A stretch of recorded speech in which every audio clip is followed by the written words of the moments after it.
Hello, hello, hello, hello, hello, everybody. What are you doing? Dun dun dun dun dun dun dun dun dun dun dun. Anyway, hello, everybody. Today, I'm just gonna go back over a couple of concepts and things that I went over earlier today. Things happen, and plus, I figured I would take a nap and wake up fresh. Just got out of the shower, things like that, so that I'm freshly back and can go over and continue doing things that I may have missed out on. And I can explain things a lot better. Let me change the name of the video. And I can explain things. Bum bum bum bum bum.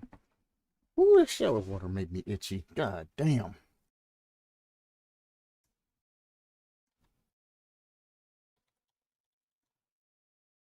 Oh, the demon.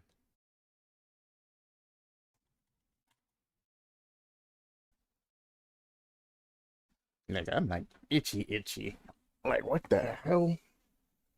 Is the water bad or something? That the soft water. Oh, filter or whatever the hell's in the hot water heater do something crazy, because I am itching all over. It is ridiculous. Did I not get the soap off my body all the way? Ooh. Alright. Before we hop back into this, it was brought to my attention, multiple times. Critical Fish brought it to my attention. The guy that commented all of the Huntress's stats and Oni stats and all of that brought that to my attention, etc., etc. That the Huntress is hatchets. And I'm going to go over this first because when I say what I'm going to say as we go back through this, it'll make more sense. Wind up time slows the Huntress to 3.8 meters per second. The throw cooldowns 3.74 meters per second. The maximum flight speed is 40 meters per second, with the minimum being 25 meters per second. This is very important because the guy that commented essentially wanted to change the wave attack to essentially the same as the Huntress's hatchet speeds and things like that. Charge time, reload time, cooldown time, all of that is from 4 to 3 to 2 to 1.25 seconds. The lullaby and all of that's not really that important. But this is the general information I'll be referring to as the movement speeds and everything like that. There was some misunderstanding, and when I was trying to be quick and explain what I was talking about and what I meant by the power and all that not being able to spawn in completely and things like that, it might be too fast for the engine. Now that I went back and, look at everything, I didn't fully explain what I was talking about because, well, I spent like 2 hours on this concept and things happen. So now that it's fresh, I can go back in and explain everything that I meant to say. And if you have developed any type of game mechanic and things like that, and you know the tricks of the trade and things like that, this is going to make a lot of sense to you. If it don't, and you think I'm full of shit, I really suggest you watch a YouTube video and you get educated on how these work. Everything that I'm going to say, unless I state otherwise, is something that's actually real, and you can go and look up, like generally everything else I say. You can go and look up, and you can verify all the information that I'm saying is correct.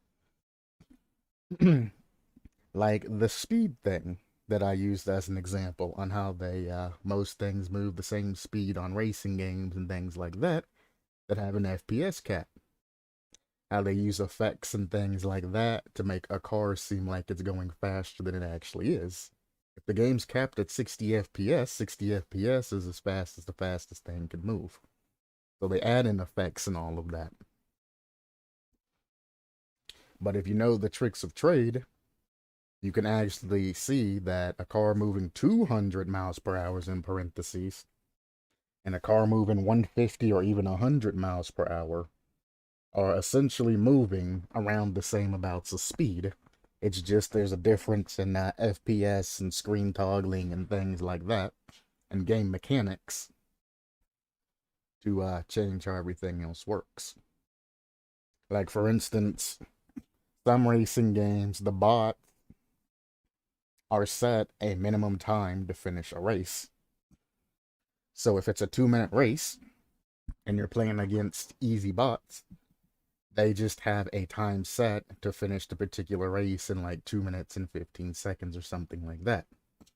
How they make the bots seem competitive as you go up in difficulty is they design the bots to stay within X amount of distance to you. Then when you go up to the extreme races and things like that, the bot is set a minimum time in every difficulty on when they have to finish the particular race. Time is added or subtracted depending on player performance, and if the player like knocks the bot off the arena or something like that, obviously there's time additives and subtracts and a bunch of coding that goes over that. But we're taking about the basics of it. If you play a game at max difficulty and you have that bot that always stays on your ass, that one bot, and then the bot gets in front of you and you follow that bot the majority of the race, unless you're spot on and have like bot accuracy and you've really trained and to improve, that bot that's faster than you and stays in front of you, etc., is by design.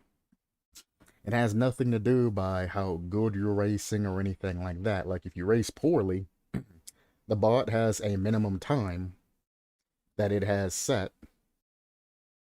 or the maximum time, not minimum, a maximum time to where the bot has to finish the race. I mean, I guess it has a minimum time too, that it can finish a race in a maximum time.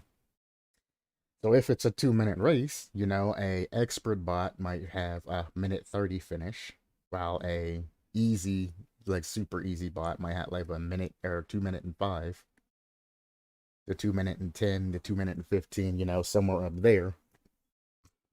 Maximum time it can finish to adjust the difficulty for you.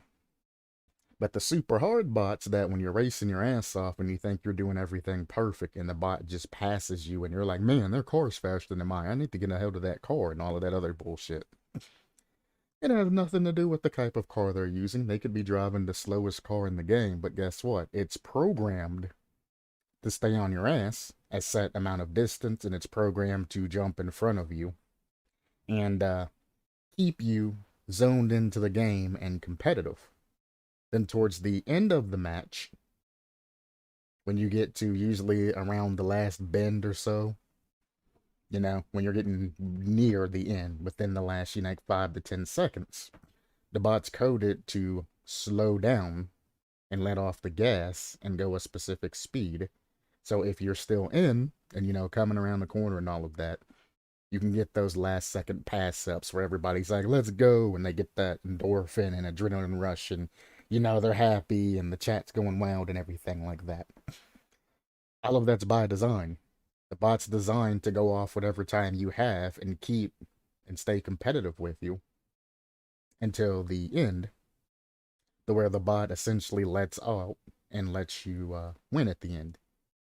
Very expert programming and things like that. And if you know about, racing games and things like that, you know that it's a very good system that's been used for a long time. Now, bots also have a minimum amount of time and a maximum amount of time they can take to complete a specific race.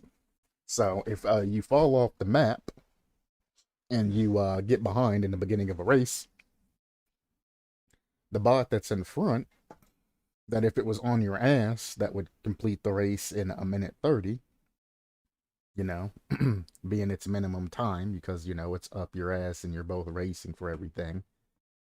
it will increase the amount of time it takes to finish the match. It will not finish in a minute and 30 every single time.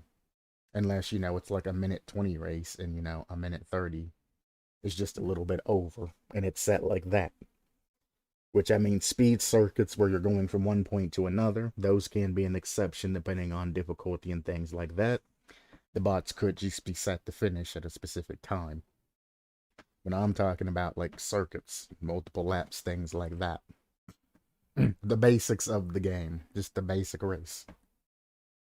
Now, the interesting thing that comes from that is if you start making mistakes, the bot's speed and its programming slows it down to take even more time for you to catch up.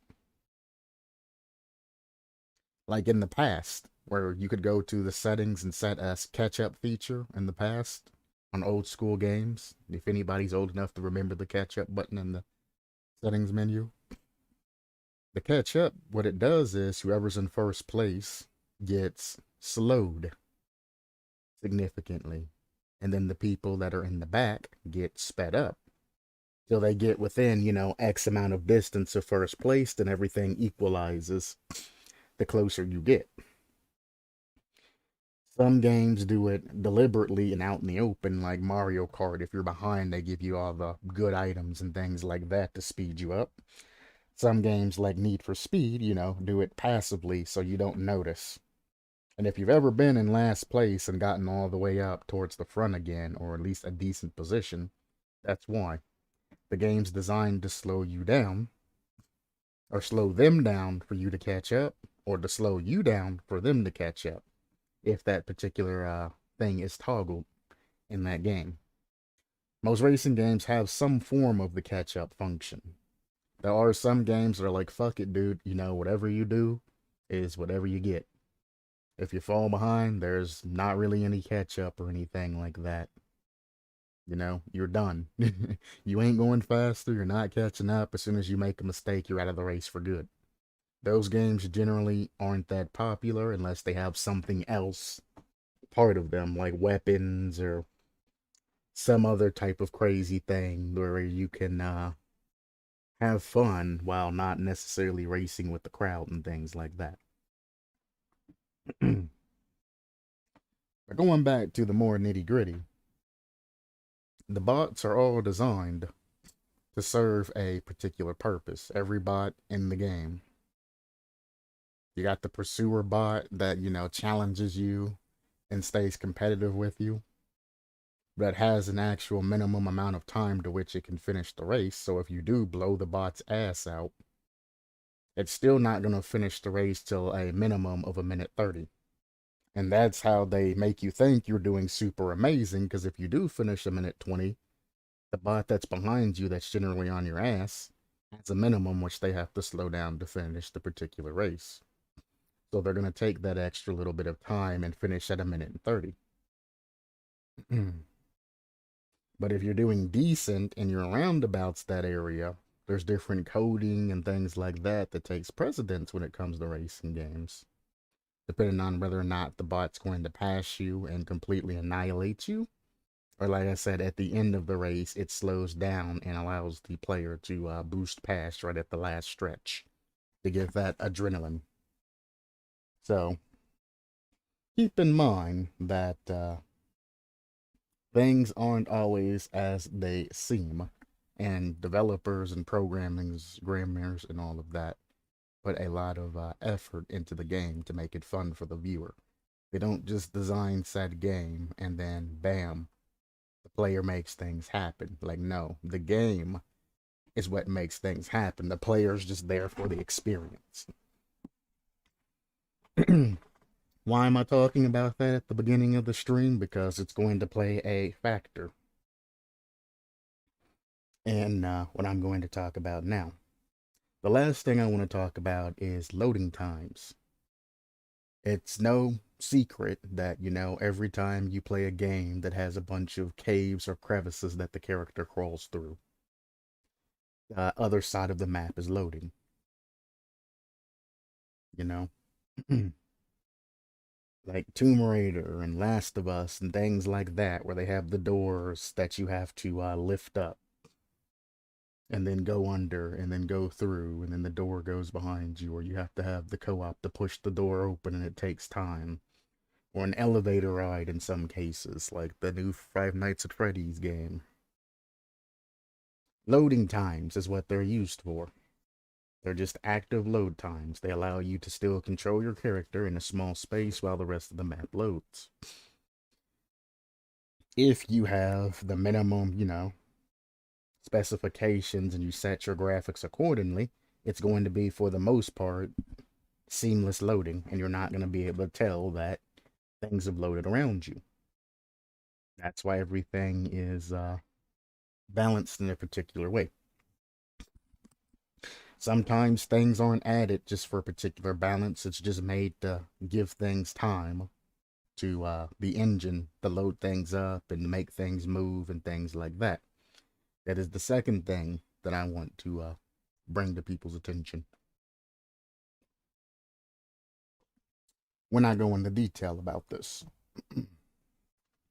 there's a part of this that I want to bring up, and I'm going to go off on one last tangent about this, is Gritty.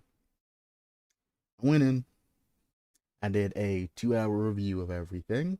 It's unfortunate that everything wasn't in a proper order, and I didn't figure out, that there was a cooldown or anything here until the end of this, because I did the entire review like I generally did them, and you know how I do my reviews. So for you to not have any cooldown or any type of other information available, then you should have known by the start that, hey, everything that I'm about ready to review has to be taken with a grain of salt, etc., etc. Two, you have me on Discord. You have the comment section of the video. You have multiple sources of getting a hold of me and talking to me about something that has happened during your concept, etc., etc. How many times have I made a reference of having people, or me going over 2 hours worth of content, or an hour and a half of somebody's content, and then have them come in, bring up timestamps, or pick out one particular thing that I wasn't 100% correct on, and then harping about it. And not even saying, thank you for, reviewing my review and all of this. I appreciate what you do, etc., etc. Keeping it formal, semi-professional, or saying, hey, Q, you kind of missed something like this, if you could go back and look at it again at a future date, or, just being up about it. You come in while I'm in mid-review of the two-part concept, which you knew I was doing two pretty important concepts at that moment. Interrupt and chat to say one thing. Oh, by the way, the Huntress is things, this, that, and another. But I mean, I can just open it up and literally say exactly what you said, because like I've stated multiple times, anything that is said on Twitch chat, YouTube chat, or Discord gets saved into a particular channel in my Discord. So, if anybody types anything bad or needs to be reported to the FBI or something like that, I do have a place where everything that is said gets stored into my particular Discord. And you can't go back and say, oh, well, on a second thought, I didn't really say that. You're crazy, etc., etc. And I do that for reasons, just in case somebody wants to be racist, or somebody goes way out of the line, or somebody says, you need to control your chat. So and so and so and so's being happening, and I might need to go back in and ban them and do some other things. Now, I'm mid in Galanonim's concept and all of that. You come in saying, geez, you're late, things like that. Cool. It's nice to have you. I appreciate you stopping by and all of that. We're having a good time. I'm going over his concept. We're shooting the shit. The next thing you know, so I just want to say I did go back to see a review on the Demon, and Huntress's fully charged hatchet goes at 40 meters per second. So 20 meters per second can 100% be processed.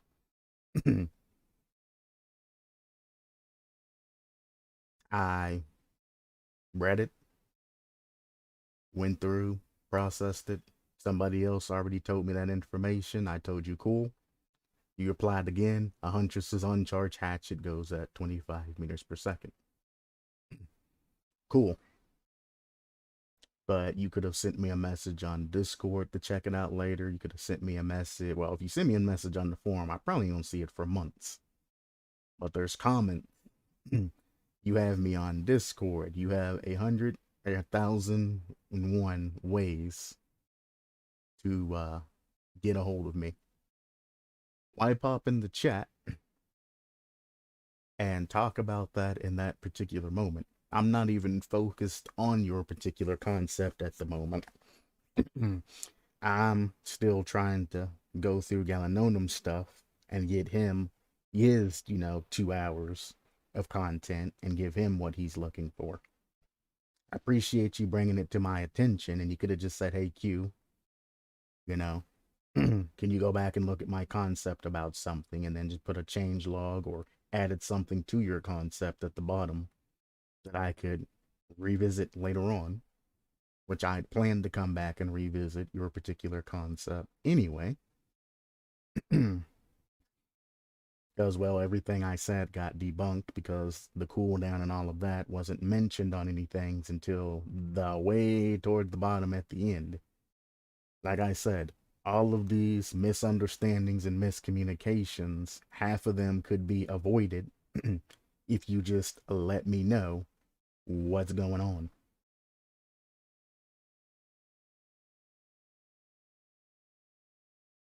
But the problem that I have with that is you have to think when I'm talking about things and talking about how engine rendering and things like that, I'm not necessarily talking about, the tricksters throwing knives, the huntresses hatchets, or, the death slingers harpoon dart looking thing. I don't remember what it's called. The actual name of it is. I'll just say grappling hook or something. That's not what I'm talking about. Those particular effects have a wind up. During that wind up, everything is loaded, essentially the appropriate files are loaded into the game, etc., during the load up times. And as everything, or the charge up times. And as you release said charge up, the game is already processing things to happen, one after another, after another, after another. Keep in mind that during that 3-second charge up, which part of it's to, get the game to charge up everything to keep you from experiencing lag or latency on either killer and survivor end. The other half of that's based off of balance. So you aren't 360 no scoping like the Death Slinger used to do.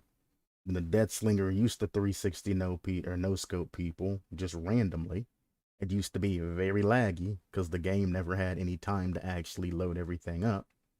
And by the time he pulled it up and shot, the actual arrow, unless you have like everything's on beasts of computers and the server's not lagging at all or any type of latency, you would still have a little bit of an area to where you can't even see that you're being shot at.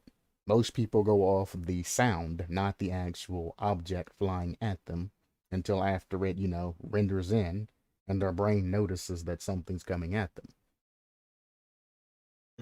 When they're dodging things, they're not dodging the bullet that comes out. They're listening for that sound. When that pow happens, they immediately react to the pow and not the object coming at them. because it had load issues and latency issues through the server because there's no buffer for the server to say, hey, something's coming. It was just, hey, it's going. And a lot of people used to complain about the quick scopes that the Death Slinger could get because it was very buggy and very laggy. Only thing you would hear is pow, and next thing you know, you would be getting grabbed through a wall and a whole bunch of other bullshit due to latency. You know how you cut that down? You do what they do, or what they did, and made him, when he picks up his gun to aim, make that take time. So now the survivor has a visual cue, and then when it goes pow and all of that, they have a audio cue, and the server has time to load in the actual lines at which, everything can go. It can go ahead and load those assets in, and as they're shot, it can shoot the assets out, do the animation, everything that's attached to that particular asset. Now, the trickster's throwing knives, the dead slingers, harpoon, or whatever you want to say, grappling hook, and the huntress's axes. What do they all have in common? They are very small, very minimum graphically intensive, very small designed things. Yes, a huntress hatchet might be able to go in and go up to a minimum of 25 meters per second and 40 meters per second.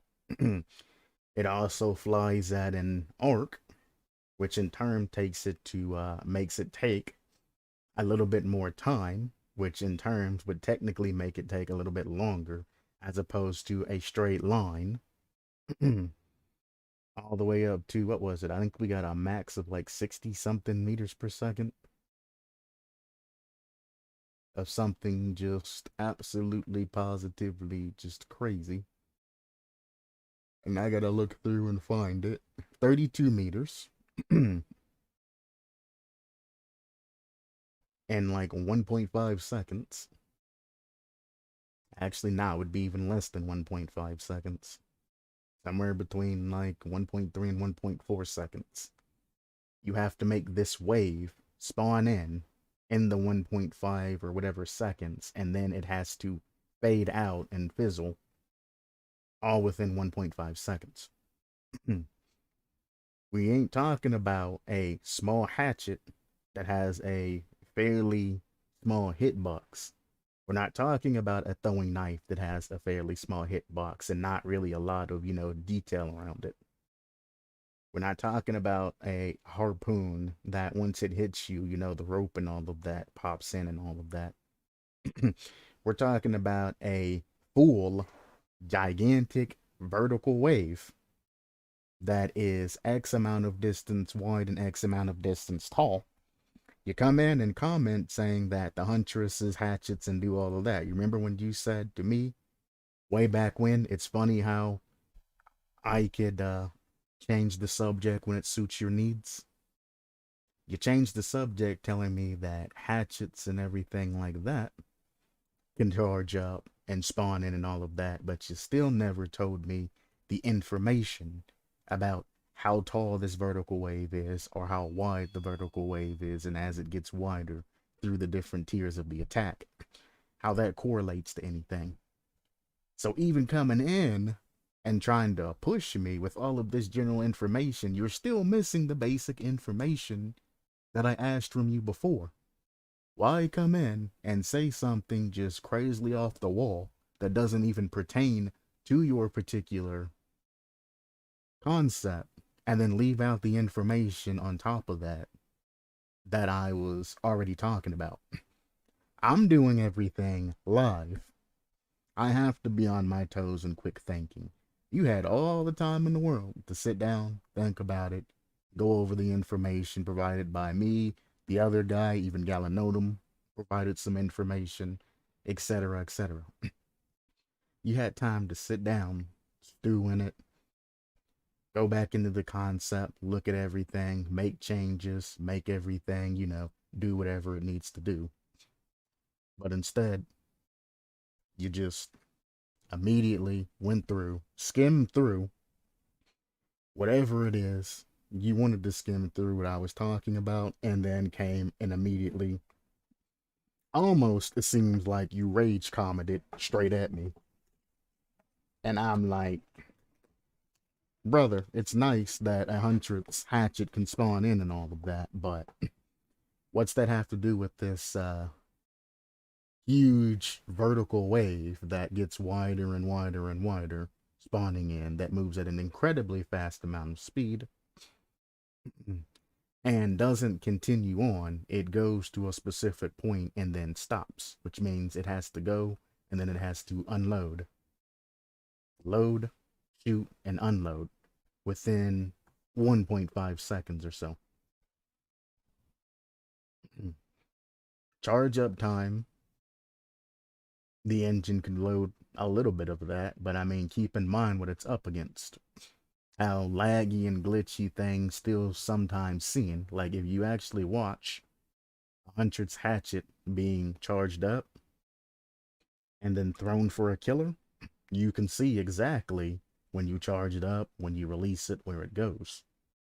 But if you look at it from Survivor's side, especially when there's any type of latency issues, of an average like 40 milliseconds worth of latency and things like that, pay attention to when the survivor picks up, charges it fully and or partially, and then throws it. And check the rendering and all of that on the 25 meters per second and the 40 meters per second. Obviously, you don't want to check a streamer's perspective or anything like that that has a beast of a computer and they can run their stuff in ultra and and all of their hard drives and everything else are sitting at like 10 to 15% because they have the money and all of that and the speed to render things in. The only thing they're dealing with is direct latency.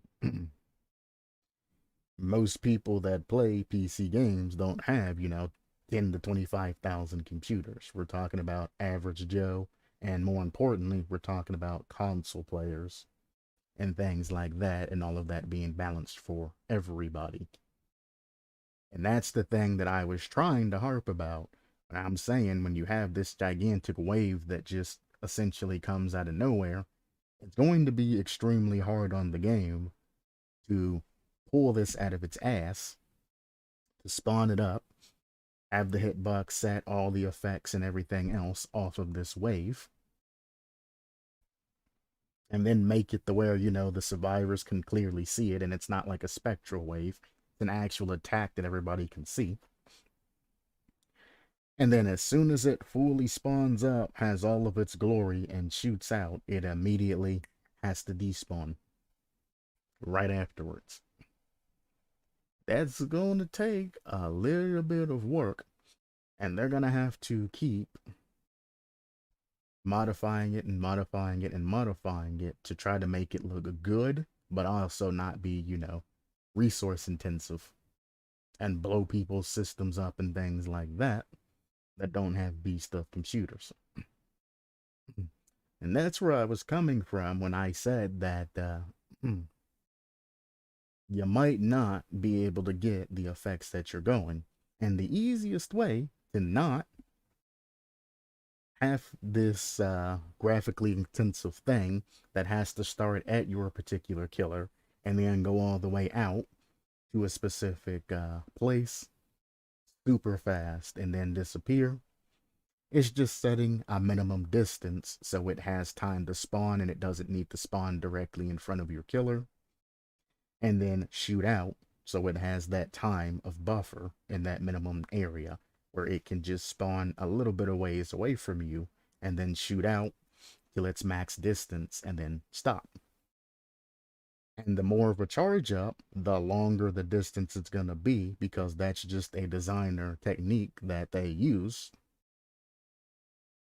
to give themselves that buffer to spawn things in completely and make it look seamless, as opposed to wave has to spawn, this huge wave has to spawn now. Then we have to offload and unload second stage, or we have to just load another stage on top of another set of graphics and all that in stage 2. Then we have to load another set of graphics on that at stage 3, expand everything out, make it look decent, and then it gets shot.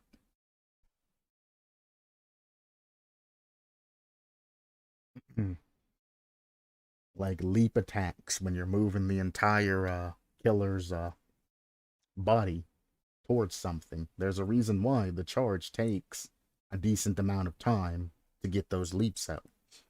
Very intensive to move an entire model at a fast amount of speed.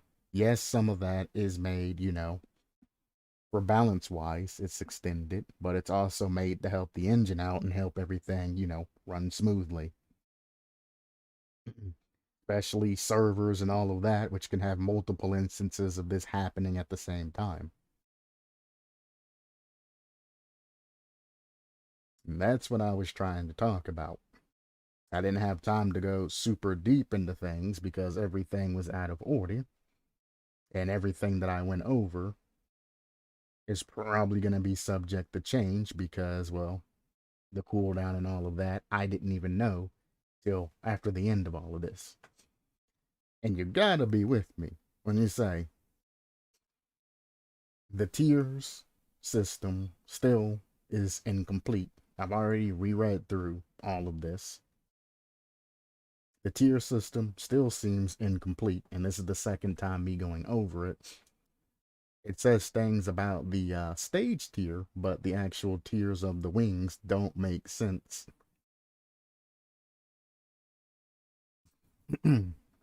At all. I mean, I understand that, the wings start out as baby wings and they get more progress once they level up to stage 2. And it gets more progress to get to stage 3. But what's the point in having it get from stage 1 to stage 2 to stage 3? What are you gaining from leveling the wings up to stage 3? That's what's not explained. What value do you get from that?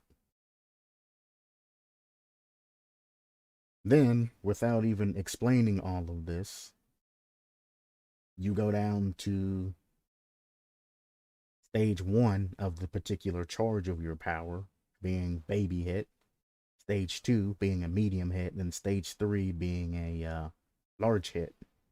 But you still don't say what the tiers of that do. Do the tiers of the particular Asher Wings make it to where you can release the stage 1, and then a stage 2 hit at stage 2, and then a stage 3 hit at stage 3? Like, can I not fire a stage 3 attack at the beginning of the match? I just have to use stage 1s? If so, that needs to be explained better, because as it's explained here, it's not making any sense.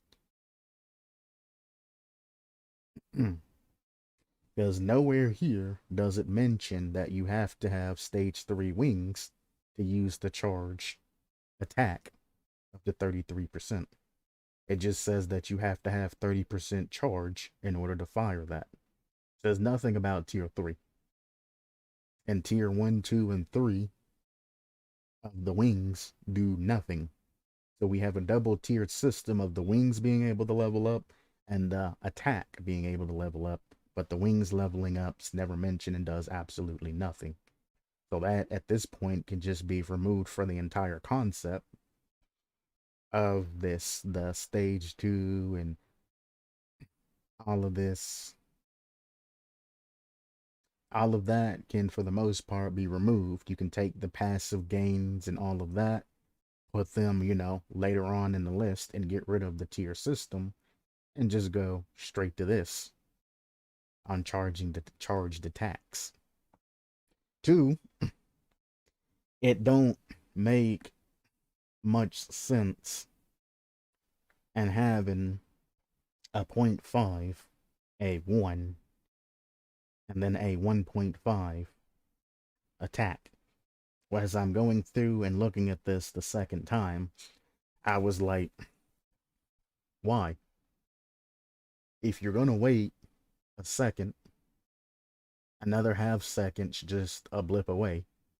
And if you're waiting the other half second, and they're hopping a window or something like that, then it makes sense for hitting them with two, a second tier attack or a third tier attack, but it makes no sense to use the first tier attack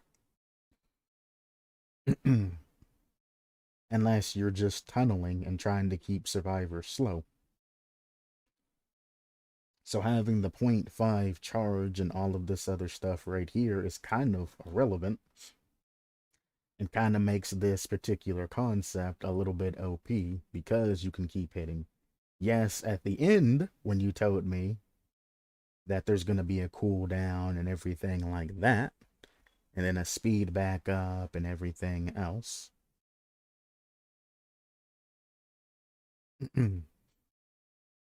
It's a little bit different, but we're talking about 0.5 of a second.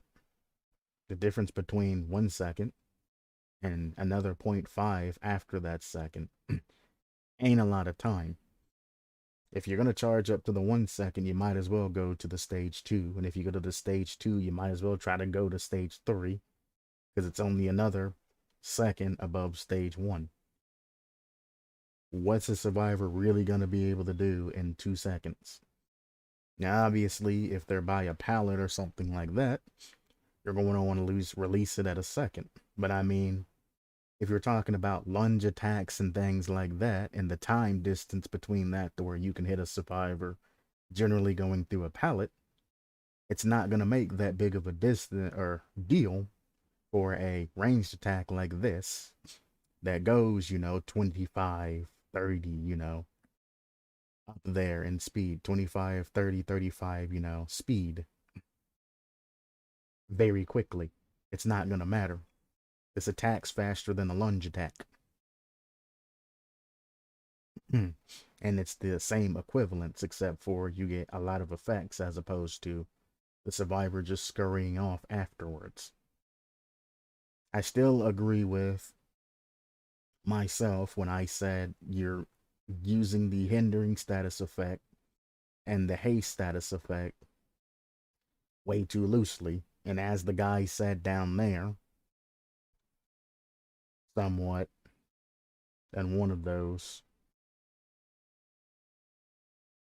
the way he's doing things weren't necessarily changing things either, because it ends up coming to like point something of a distance between them if you implement it his particular way as well. Different stages of power should do different things that keeps this killer interesting, keeps people on their toes, and keeps the survivor guessing. That's the whole fun and crux of using this killer. I mean, I could run Huntress with a couple of add-ons, and I can play the, predict the game with survivors and all of that, and I don't have to spend any excess money or learn any additional controls or anything like that, and just run Huntress. You could add a lot more pliability if you just change what each one of these phases do power-wise. Survivor knows if you take the extra or excess time to charge up and the big boy attacks come in and they get hit, they are screwed. They're going to be in for a world of hurt, and you're going to get a hell of a charge back after or off of it. However, when it comes down to your tier 1 and tier 2, they do the same thing, essentially. You just added 3 extra seconds to the end of that. And 11 more percent, or a little bit more percent of a charge to it.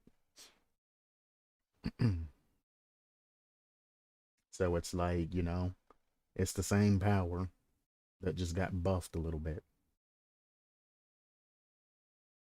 So I would suggest going in and changing things. I didn't read that guy's comment through in the bottom all the way through. I just read the little bit of the beginning of it when I was doing it earlier. You change this to make this concept a lot better and have better grounds.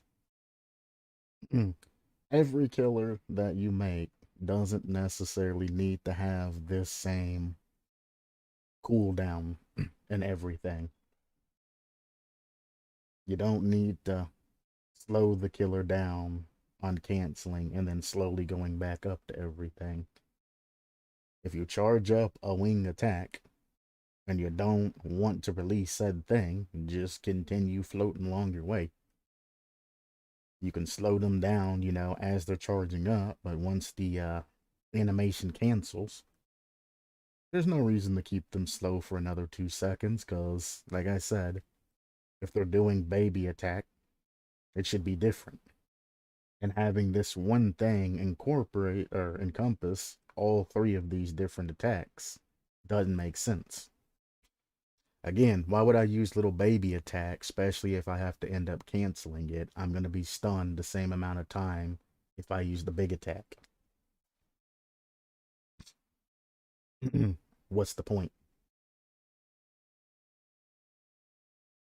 And if I use a baby attack, as I'm charging up, they're going to get 1 meter away from me. In the next 2 seconds, they're going to get probably the equivalence of another meter away from you as you're slowly going back up over the course of 2 seconds. They're still going to be faster than you are. So you end up losing about 3 seconds on everything, which is the same of the haste status effect, even adding in the reduced speed that the survivors have. You're essentially gaining nothing but 11% power by hitting them with baby attacks over and over. So baby attack literally does nothing but build the gauge ever so slightly. And as I stated earlier, if you're not going to change the different effects between 1, 2, and 3, then you should just straight up get rid of 1. 1 don't do much. You go up 11% of the time, it makes it a very slow beginning game.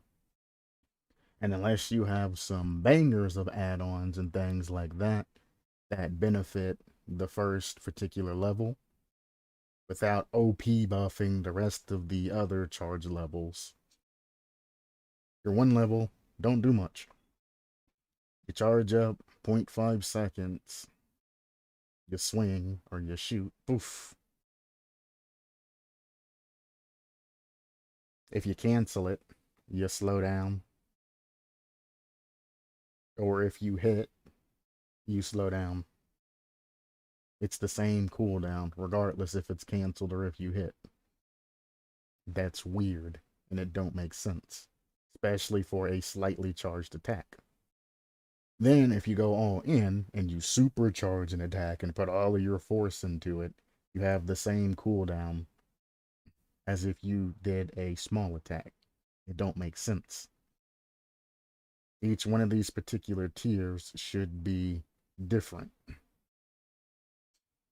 And there are killers like, Michael Myers that have been designed in a unique way, but you got to think Michael Myers don't have any type of range attacks or anything like that.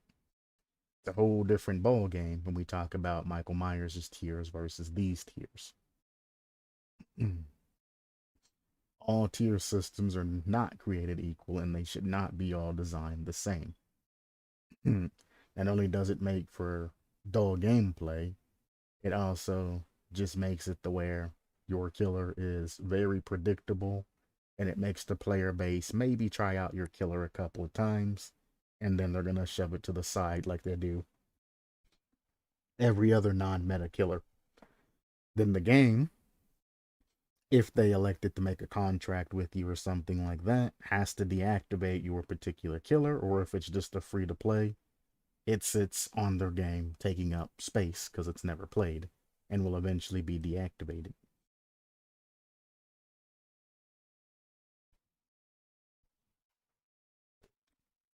Especially if they decide to make a map and a whole bunch of other things, chapters, survivors, everything else that goes with them.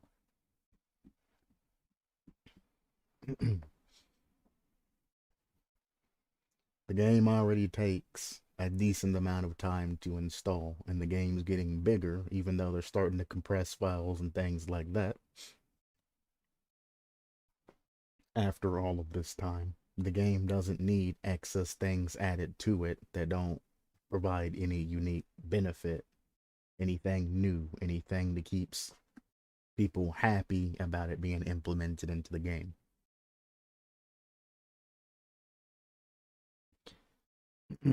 For example, if you go, okay, after you get your power and all of that into tier 3 and all of that, what's next? You hit a survivor with this particular small attack at the beginning of the game. What's next? You catch up to him and you hit him again. You catch up to him, you hit him again. You catch up to him, you hit him again. You are slowing them down a little bit per swing because they have to crouch to avoid being hit. But I mean, you're just literally going to non-stop launch attacks at them. Even with this cooldown added in at the bottom, you're just making it a little bit more time to where you actually have to do anything. And since this effect happens when it passes through a survivor, not necessarily when it hits a survivor, you're going to get that speed slowdown on them and that small haste status effect every time, essentially. Unless you just have the worst aim in the game, then, well, that happens to be you, I guess keep at it, or maybe switch to another killer. I'm talking about average player base. If you're right behind somebody, you're not going to miss those, like with hatchets. You notice that if you have a huntress in front of you and they're standing right in front of you or around you and they wind up and they throw their hatchet, most of the time the hatchet really doesn't even spawn on the survivor side, really. It just shows the hatchet in her hand, and then it shows the hatchet exploding off the survivor.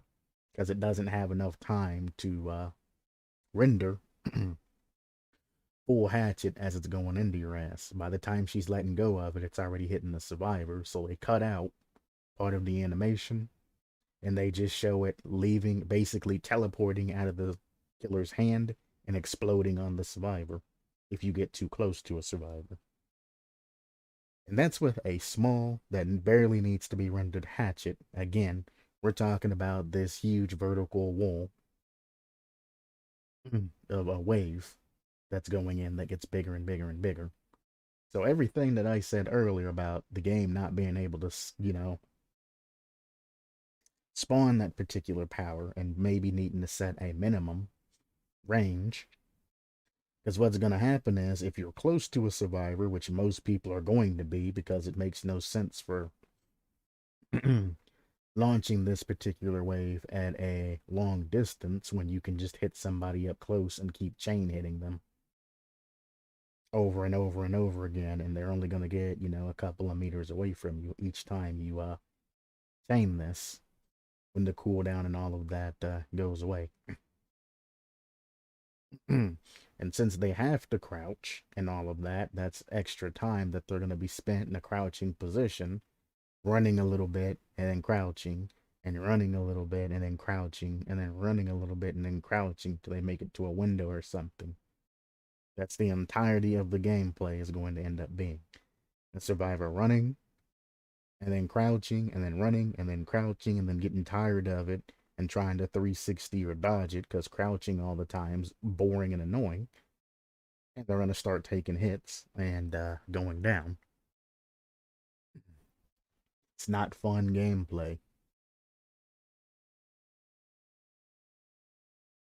So the 0.5 second charge mixed in with the, 3 second pseudo cooldown, because you're not stuck in place or anything like that, like Galanonim had. It's a 4 second channel time, 4 seconds of survivor getting the fuck away from you, plus the activation and launch time, plus, the cooldowns and everything else, and the catch up times, etc., etc. to where the survivor gets a significant amount of distance and you can't really necessarily chain everything. Plus, after using the immolation, Galanonim has a somewhere between, what was it, like 6 and 10 seconds before you can explode yourself again. So you're standing there for 4 seconds for the immolation to charge up, which gives the survivors a 4-second lead on you of about 16 meters, which lets them get to any loop or whatever they need to get to. And then 6 to 10 seconds later, 10 seconds max, you explode. And then you activate it again whenever you want, and you're stuck there for 4 seconds. So even if you are right on top of survivor, it takes 4 seconds to immolate, which gives the survivor 16 meters of distance over you. That 16 meters, you're going to catch them at 4.6 meters per second. At 0.6 meters per second, technically 10 seconds into that, you're only going to be able to get about 6 meters worth of distance.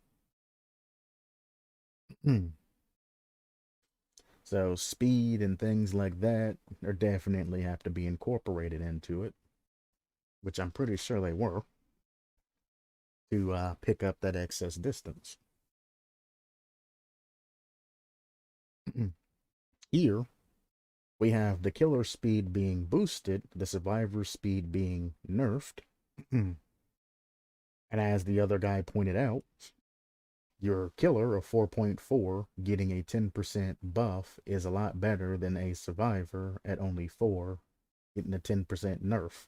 The killer is getting a lot more than 10% efficiency, while the survivor is losing, the 10% efficiency.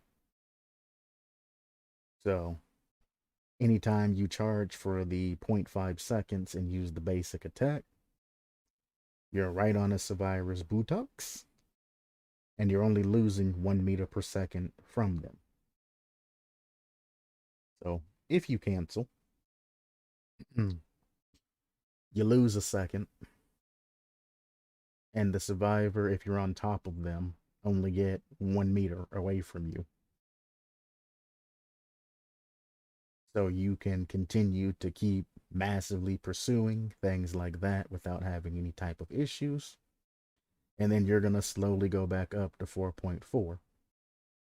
So in that 1 second that they get away from you, you're going to shoot back up and you're going to slowly but surely gain progress back over them. And if we're going over just the 1 second, they're going to gain that 1 second, but then they're also going to lose it. So, because you're going to be getting 0.4 back over on them after the 1 second of the 3 meters per second. So you'll be able to catch back up to them in 2.5 seconds, roundabouts there, if you're right on top of them. Even before that, if you decide the mouse won them in lunge attack, you can just immediately almost get that lunge attack hit in. It's why that's not a very good balance. I'm looking at this, by the way. Now, if you do decide to launch the attack and hit them, that now have the slowdown of the 10% added in, and you have the increased speed added to you. So what was already an issue without the speed decreases and increases, you now have decreased that 2.5 seconds to even more, to where you can just instantly get right back on top of that survivor. So the survivor is going to be moving at 3.6, and you're going to be moving at 3.3 plus the 3. You're going to be moving at 3.3, and that survivor is going to be decreased to 3.6. Because we go the 10% off the beginning goes into this, and it'll go to 3.3 all the way up to, the, what is it, 4.4 plus 0.4 with a 4.88. It'll go all the way back over the up to that. So you go from 3.3 to 4.88 over the course of a second.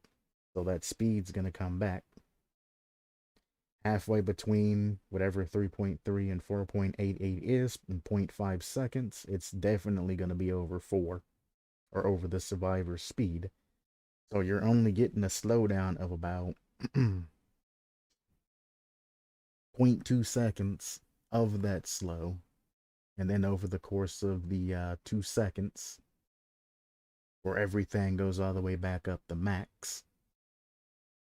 So you'll give them 0.3. You'll be moving at 0.33 for 1 second. The survivor is going to be at 3.6. So they're going to get 0.6 amount of distance from you this 1 second.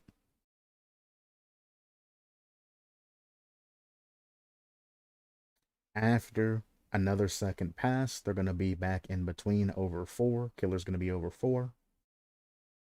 So they're going to get about roundabouts like 1.5 to 2 meters or something like that in total before your bonus passes their speed, which they're stuck at 3.6. By the way, this entire time, they don't go up or down like the killer does. The killer goes from 0.3 seconds slower than the survivor. And after it gets to 3.6 or higher, it's all positives and up from there. So the survivor's not going to be able to go over like a meter, maybe a meter and a quarter through this entire time. Which then you can just turn around and hit them again. Bam.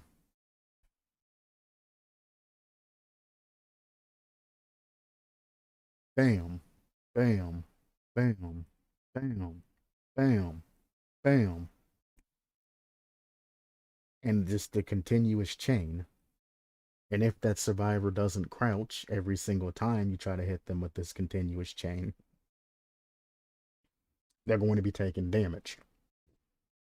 So you're going to essentially keep gaining distance on that survivor until you get close enough to mouse one them, or they just accept the hit and use that decreased speed boost that they're going to get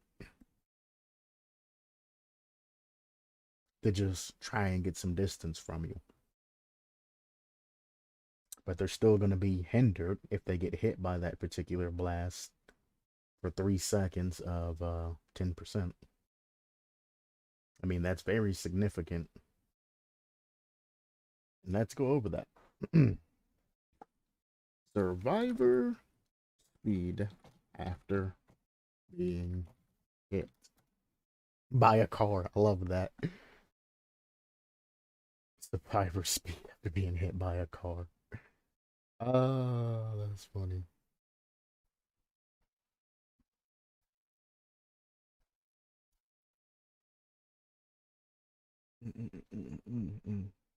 Someone would think it's like 6 or 6.5 meters per second. I'm not 100% sure on that, but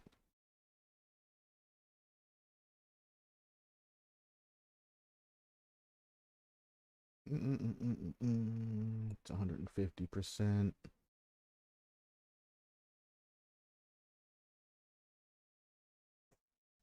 I mean, you picked up DVD. I don't know why I should have to put that down. Yeah, I know 4 point all of that. I want to know after being hit though. Um, yeah, that's nice and all. Give me the information that I'm asking for though.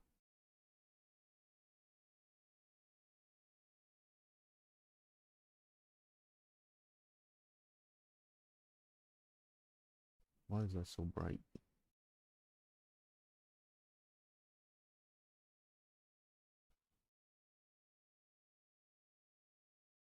Oh boy, default speeds, crawling, crouching. Well, on hit sprint, yes, it is 6. So yeah, 6 for 2 seconds. 10% increase or decrease from that drops your speed down to 5.4 meters per second. And it only lasts 2 seconds, so they're getting 5.4. At that time, your killer is getting a max of, just let's go with just the basics. Well, I guess you really can't go with the basics because that's just really just getting rid of that on a basic attack and keeping it base mill, beast mill. But Survivor's going to move 5.4. You're going to end up moving up to the speed of 4.88, which gives the Survivor towards the end of all of that a couple of meters of range. It's not going to be, and that's on hit, not wave after wave. That is on hit. You're going to get a couple of meters worth of range, but it's not going to be anything worthwhile getting away. You almost need the perk Overcome to get any distance away from this particular wing attack. And that's just to get to a balanced distance. As the other guy stated down below, there's a reason why when they incorporate the hindered status effect, they don't throw it in for a large amount of time. It only affects you for a little bit because it really is a game changer. It's a lot more powerful than what people give it credit for being.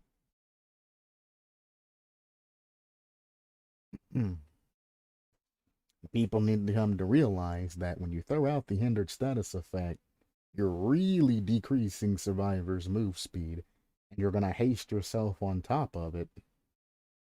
It don't make sense making the killer faster and the survivor slower.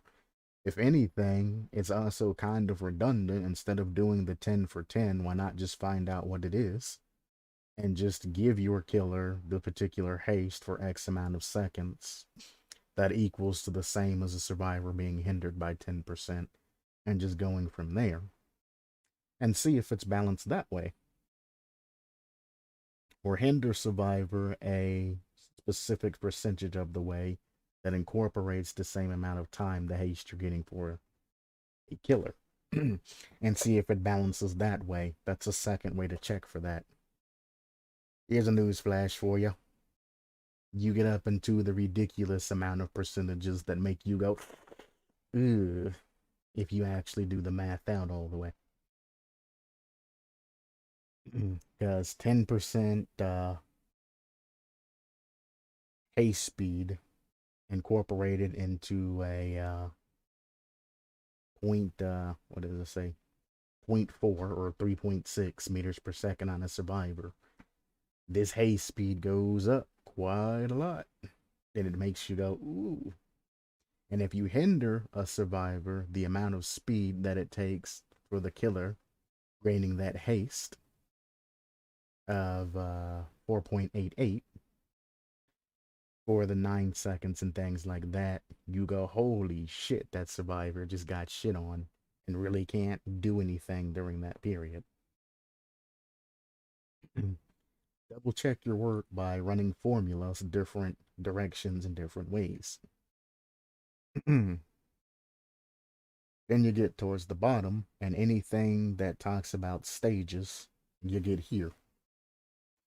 Once the stage reaches stage 2, it takes 0.4 seconds to drain 11% of the wings while holding the power button. But the demon moves 0.2 meters per second faster at all times. So even less of a charge time. This goes from 0.5 to 0.4. And you're increasing the amount of speed, which is kind of the same as the haste versus hindrance effect.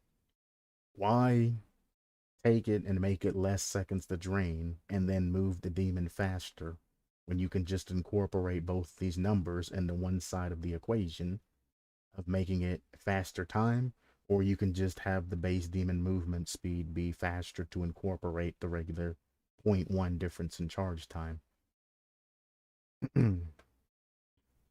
which in essence, it would be 0.1 faster, and then doing this and keeping this normal would bring this up to about 0.2. So you actually have it buff both ways.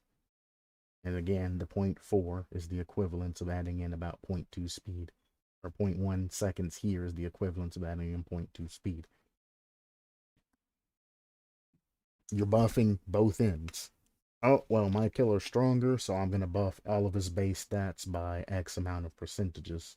Yes, but if you take 100 stats and boost it by 1%, your killer still gets that 1% efficiency across the board in 100 different stat areas. If I say you can run faster or you can run longer, then you're essentially saying the same thing, because going faster 4 or 5 seconds is going to get you the same amount of speed as if you can just run longer. One's just horsepower, one's just torque. Do you want to get to an area faster? Or do you want to be able to go longer? Either way, you're still going to get to the same location.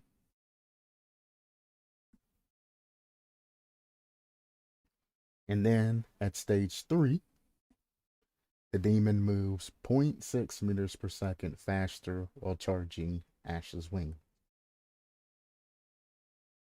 And that's just a standard. When charging, you go to 3 meters per second. At stage 3, you go up to 3.6 meters per second, which is the same as a survivor that gets hit with it. So once you get to stage 3, you're going to always be moving the same speed of a survivor that gets hit by the wave. Always the same speed. Hit him with the wave, continue to catch on or gain on them in the 2 seconds. Hit him with the wave again, continue to gain on them that 2 seconds. When this is cooling down and you're getting your speed back, hit him again, continue to gain on them those couple of seconds. And you can just non-stop just keep hitting them over and over and over and over and over.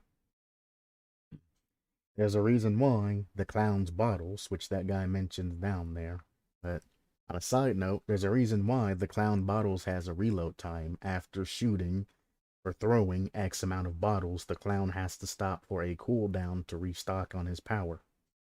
Maybe think about adding a limit to how many of those you can shoot before you have to do some sort of massive cooldown to stop this power scale of infinite hits over and over and over and over.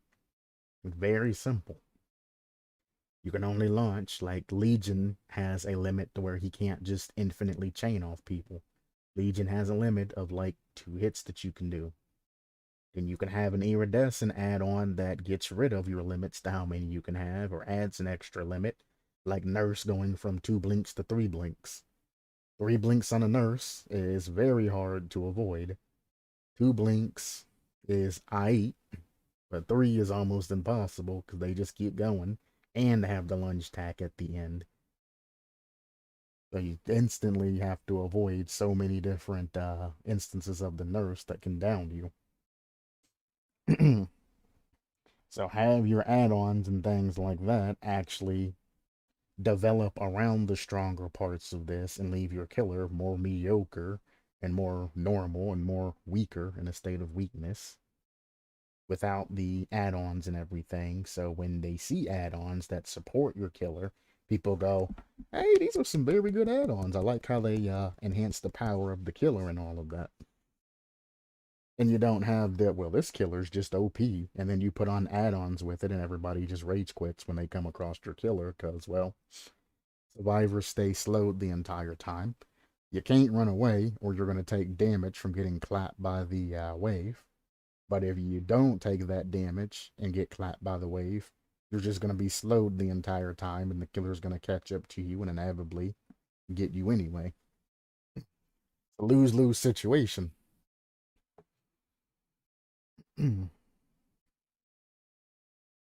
one thing you can add there is a number of shots that you can make and not necessarily go off of all of this bar and everything like that.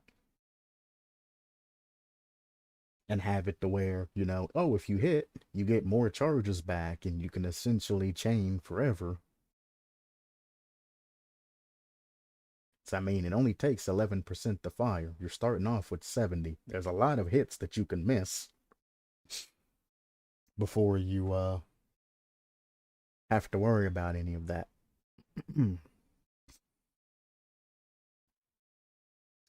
So keep that in mind. Cooldown and all of that, again, it needs to be worked on heavily. The cooldown is the thing that's killing you, and the hinder and haste status effects both throwing in. You're taking two very strong status effects, and you're using them both, which is making your killer way too OP. Change the cooldown to have it actually work with the power. Change your status effects and how you're implementing them, and separate the tiers to make it worthwhile. Then go back in and change your different stages and actually make them worthwhile to be implemented. Because as it sits now, all of this ain't really benefiting to this concept. You don't even need all of this 1, 2, and 3 stage. You can delete it all and go on normally without it, and your killer ain't really losing much because they already have the power. I mean, stage 3 makes it to where they take a 1 health state of damage every time it hits them. But I mean, crazy.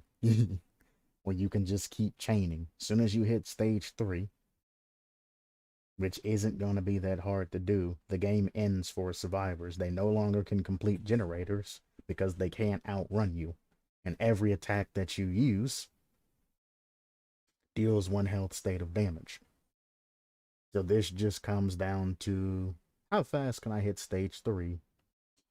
And after you hit stage 3, send in survivors packing because they can't do generators or anything like that because, why is that muted? Because you are 110% clapping them. Why are we muted? No, it's not muted. That's just being weird.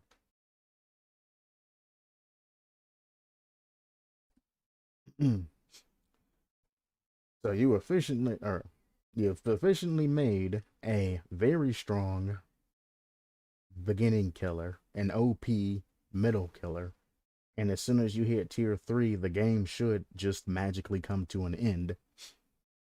Like Exodia, assembling all 5 pieces of Exodia. That's what you've done once you hit stage 3 of your particular power. That's it. Exodia's been assembled. Everybody go home. It's done. Match is over.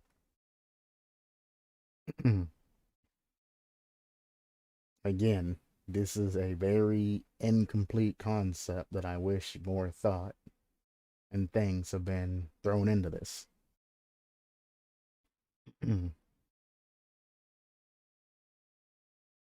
It's not something that makes me feel interested or anything like that. It makes me say, well, shit, there's another killer coming out that's way too OP. That behavior's gonna have to go back in and nerf all of their stats into the ground.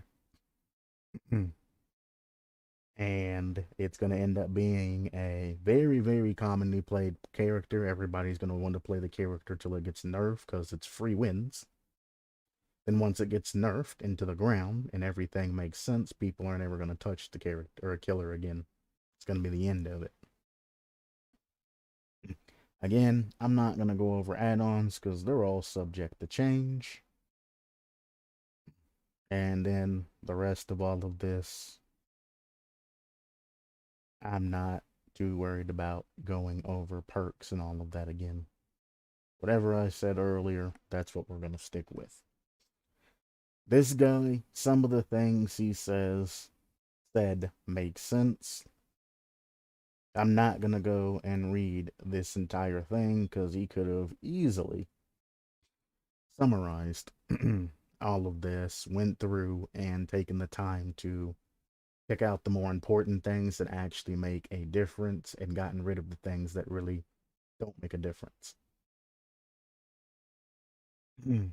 Like, for instance, he gives the default of everything and say, remove this effect here and increase this to 3.7 and remove this effect here. And then he puts everything else that he literally just repeated here all the way back down here. And it's like, dog, you really didn't have to take the time to put a pseudo thing like this and then go and put everything else here again. Take all of this conglomeration of things that you're putting down seconds wise and all of this and compress it into the important things. Also, if you're going to want to be a co creator and try to intrude upon somebody else's idea, you need to give information about these things. I don't care if you would change it to 4 point or remove the 4.6 and increase this to 3.7. I want the end of the math equation. Only thing you're saying here is, 555 divided by 633 is equal to. I want to know what it's equal to. You should explain the differences and what changing this to this is going to do. Because if not, all it is just a bunch of numbers. Change 3.5, increase that to 3.7. Why? You never said why. You never said what this would change or anything like that. Remove the 4.1. Why? What are we replacing it with? Why should I remove this? Why should this do that and another? You know?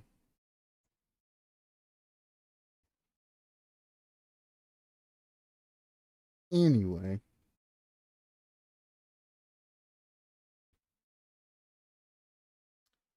Hyman, which I've went over his concepts here recently and all of that, is gone through, and I guess he's just had a creative flow. Not very good one when it comes to things like this, but he's had some sort of creative inspiration, and it's fine to have that, but keep things to yourself that you don't plan on spilling out and explaining out to somebody. I would remove this effect, I would increase this to this, remove this effect, add effect recovering of this, do this and that and another. Why? Why, Piman, Pyman, whatever you want to pronounce your name, P-Man, P-Man, Nimip, however you want to say your name? Why? Why should he remove this effect? Why should he increase this? Why should he remove this? Why should he do the recovery when below 35%? Why? What's the point of this? This effect right here, which Critty did end up adding, only is a buffer that people can get when they are bad at playing the character. If you can't send out rapid attacks and you're missing the majority of your attacks because you're a freaking potato and suck at the game, the passive recovery kind of saves your ass. But I mean, you can get that power back by using a basic attack and stop shooting out all of these waves and everything like that. It'd be different if the basic attack didn't do anything, needing a passive to increase back up to 35%. Which again, still doesn't make too much sense until you get to like the third level thing, which takes 33% of charge. So 35% then gives you 2 left over. And you can do the 5s up to that. And yeah, it's just extremely interesting. The 5% every 2 seconds. Because I mean, if you go ahead and you just wave the shit out of somebody and they're the greatest dodger in the world and you get down to no power, As you're chasing them and mouse wanting them and all of that, when you get that first hit, you're going to get 11% back, which gives you the ability to restart the chain. And the little bit of time that you're running around, you're still going to be slowly gaining 5% every 2 seconds. Chases lasted a decent amount of time, so you'll easily be able to get back up to 35% if you sent everything, and you'll be able to actively still keep sending waves over and over. Especially with a cooldown of around 3 seconds, you're going to be able to get 5, and then a second later, after the cooldown and all that ends at your 4 second mark, you'll have 10% ready. So after you send the wave out, if you're low, by the time your cooldown ends, you're looking at a 2 second wait afterwards. Well, like a 3 second wait afterwards, and you're ready to send another wave. So every wave, 3 seconds after your cooldown, you can send another wave passively. And after 3 seconds of a cooldown, you're sending another wave after the cooldown. And after the cooldown, you're sending another wave. And after the cooldown, you're sending another wave. It still allows you to passively keep sending waves over and over and over without having to do anything or anything like that towards it.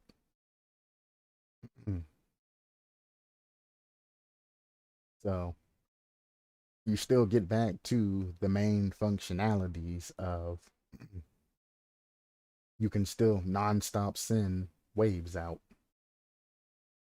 They're only going to be tier 1 waves, but I mean, if they're not crouching, again, every 3 seconds after the cooldown, you're going to be able to send a wave.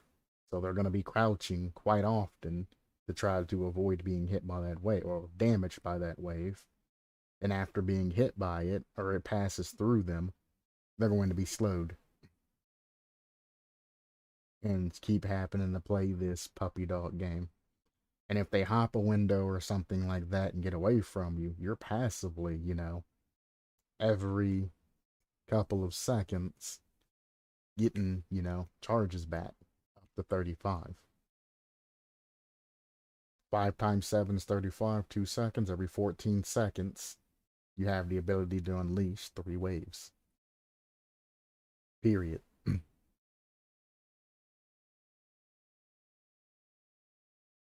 So after your cooldown, 3 seconds afterwards, you get it. You get another wave. Now, while you're charging and all of that, you don't get any passive regenerations, which is why I'm specifically saying 3 seconds after the cooldown. 5, 10, 15, 15%. That's why I'm saying that.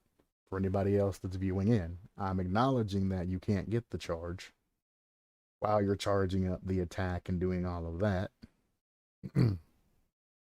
etc., etc. So 3 seconds after the cooldown, after we get to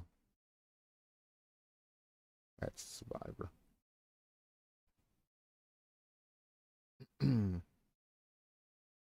No, get out of the add-ons. After we get past all of that and all of that, it's 3 seconds. So in total, with the 1 second of charging up, the 2 seconds of the gain after that, you're looking at one shot every 6 seconds. So you can send a wave out every single 6 seconds.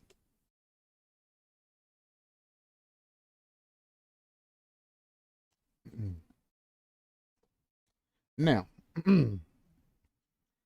out of the powers that exist, how many killer's powers allow you to continuously send out power after power after power? Decent amount, right? Now let's add in the second part of that. How many killer's powers do you know that after you send a power out, after another power, after another power, after another power, decreases survivor speed and increases your base speed?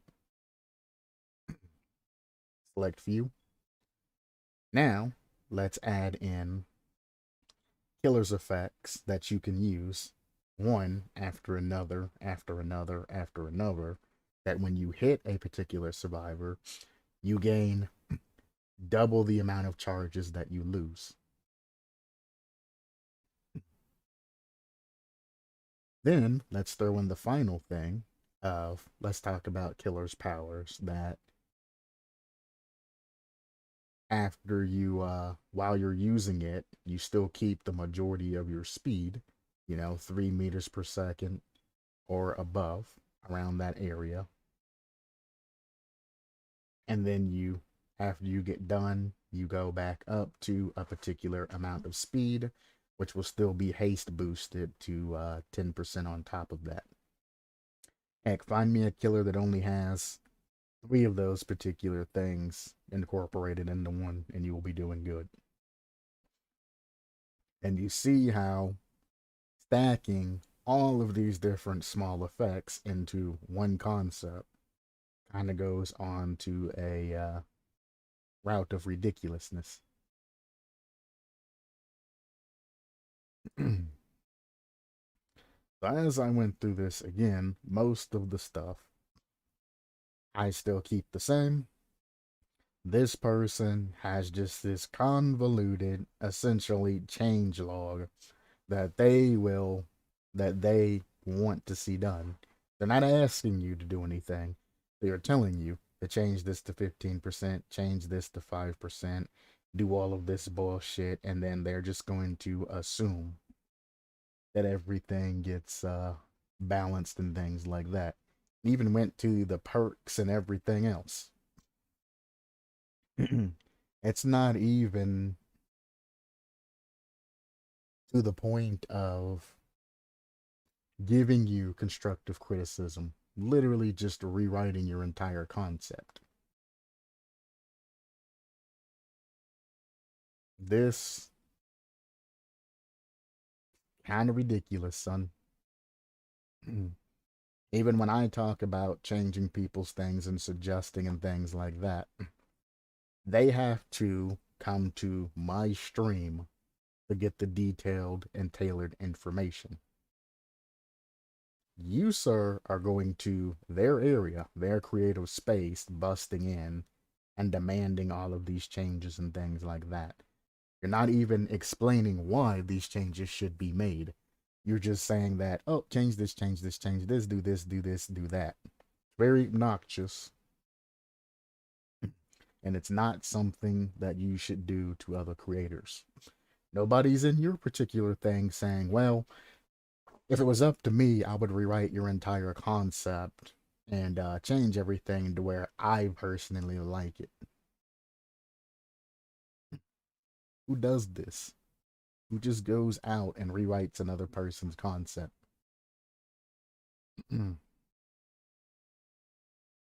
Wasn't even nice about it or giving suggestions, wasn't explaining what the fuck they were talking about.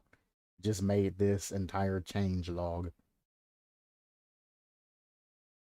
You might as well have just literally just copied and pasted this down here and then just changed the words itself and changed everything as they flew in and then said, here you go. Here's my new work. I know that's what NCR would have done. He just straight up just janked everything and redid it. You go in, you talk to him about everything. You said Pyramid Head, etc., etc., and all of this other stuff is fine. Um, this guy's also a fucking moron when he says don't feel about the link. Doctor's power barely fits on screen in game. You're a fucking moron. His regular attack has a maximum length on it, and then his static discharge goes off of whatever the fuck his tear radius is. In order to get this barely fits on screen in game power, you have to give up perk slots to severely increase your particular tear radius. And that's all you're getting and benefits from that is an increased tear radius. So now it all relies on your chasing skills, juking skills, and things like that, because you're giving up your ability to run, super good perks and stuff like that to increase your tear radius. The doctor's power fits on the screen just fine, and if you go to one side of the map and you use his power, anybody on the opposite side of the map will be completely free, even if you run every single tear radius boosting perk in the game. It ain't gonna be the ridiculous 128 meters and things like that. It's gonna be nowhere near that. You're a fucking idiot. I've played Doctor. I know all about Doctor. You're a fucking idiot. His power all exists within his tear radius for the most part. 32 meters. That's it. 32 meters is not fitting on the screen in game. And if you're talking about just this regular shock attack, it being buffed up, it doesn't really go that far. And the farther you make it, guess what? The narrower that shit becomes. You're not gonna get this wide ass fucking, super long fucking attack or anything like that. Or you can get the circle effect and increase that a little bit and have this circle where you don't have to aim it. You just need to be nearby. Which is what Galanonim's perk reminded me of, but I never mentioned anything about it, is when I used to play Doctor with the circle radius perk.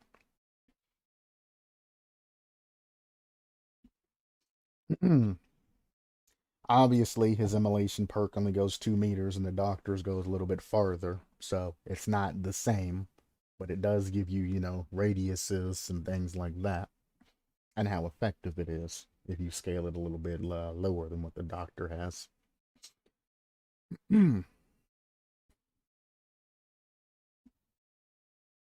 So, you throwing out the Doctor's power fitting on screen's a fucking idiot. If anything, you should be harping about Legion's add-ons and shit like that makes this goddamn tear radius go the entirety of the fucking map. Old school Doctor, you used to be able to make your tear radius go the entire map. And as you walked around, in a particular circle in the middle of the map, you can easily keep everybody at tier 3 insanity. However, New Age Doctor, you only get a blast, a radar ping that goes as far as, the amount of perks you want to throw away to buff that up with. It's a very big difference there when you're talking about Doctor power barely fitting on screen. Either or. His regular attack fits on screen very easily. And if you see where the fucking thing is, they have an add-on that lets you see where the particular Doctor's lines when he uses his attack comes out of. You'll see that there's plenty of space left over after you use that attack, and the farther you make the attack, the more narrow it becomes. And like this concept, the farther attack comes, the wider it gets. So don't throw the Doctor's name out there when you obviously don't know what the fuck you're talking about, guy. For somebody who has a lot to say on somebody else's concept, you sure couldn't pull your shit together all the way. He takes this time that he's spending on somebody else's concept and applies it to his own concepts. Maybe he'd get somewhere.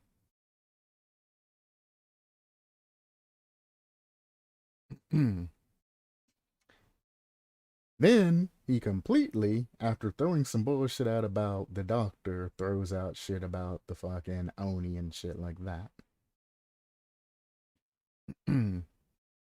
There's a difference between the Oni having a 100% charge and passively getting 0.2 charges per second, which grants the charges and everything else up to 98 charges and the absorption and everything, how that works, versus Riddy's particular implementation.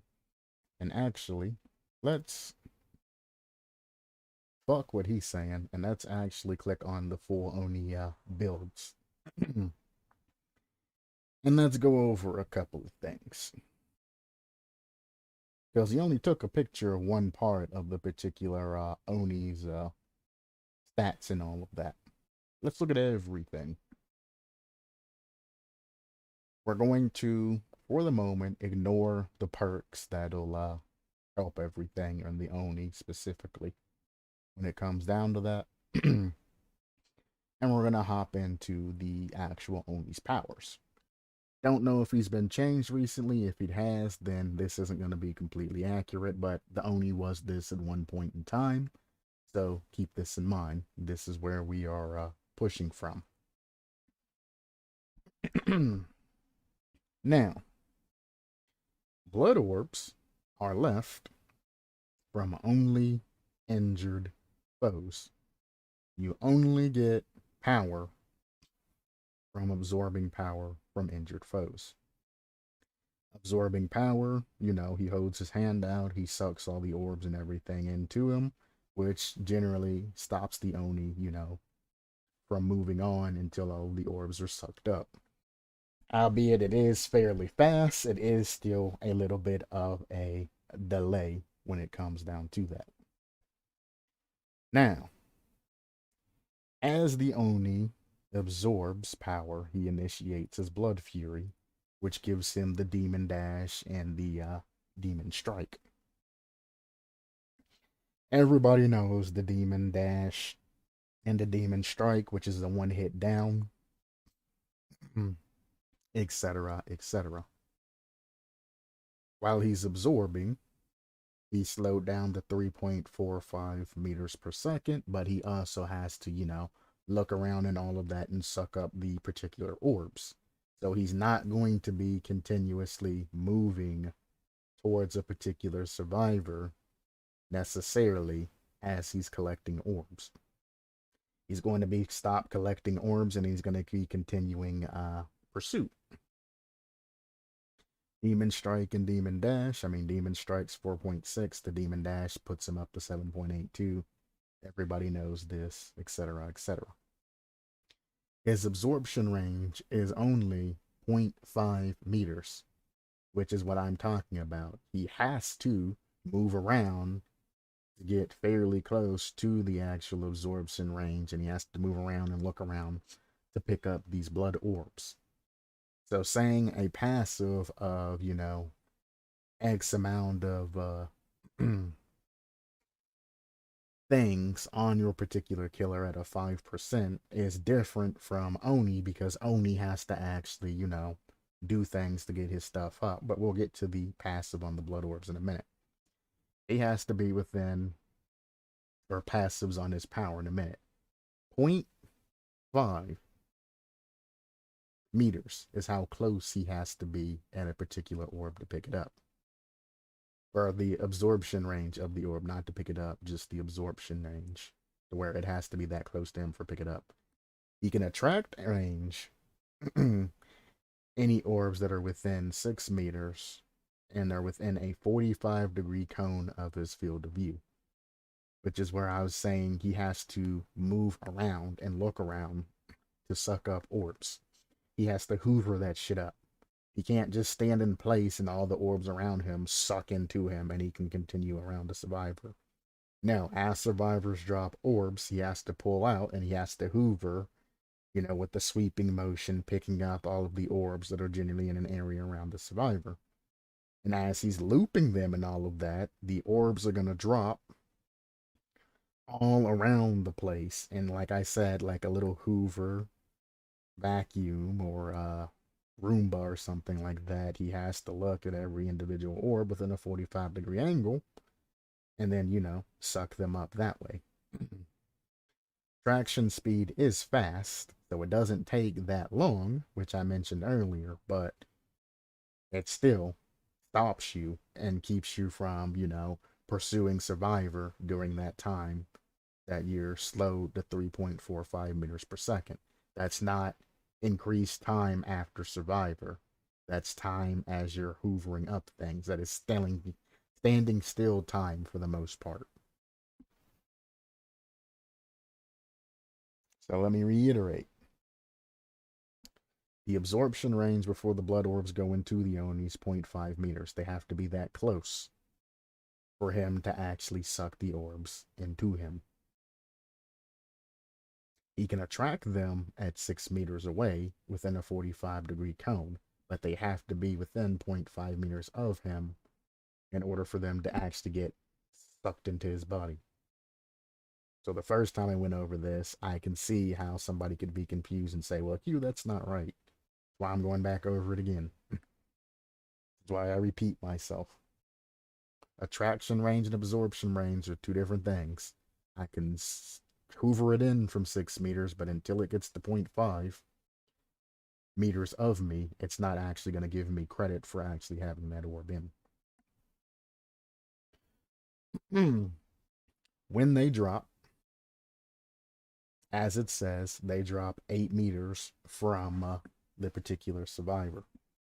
And as the survivor runs, or if you're running the hemorrhage status effect or anything like that, you're dropping blood orbs everywhere. 8 meters from the survivor, everywhere.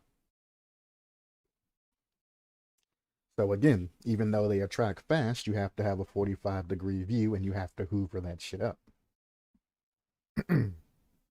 While also moving at 3.45 meters per second to try to hoover all this shit up, then you have to get back and chase with the survivor afterwards. That's what makes that unique. Then we get to the blood orbs. Visibility range within 35 meters isn't relative, because we're talking about a recharging bar on Critty's particular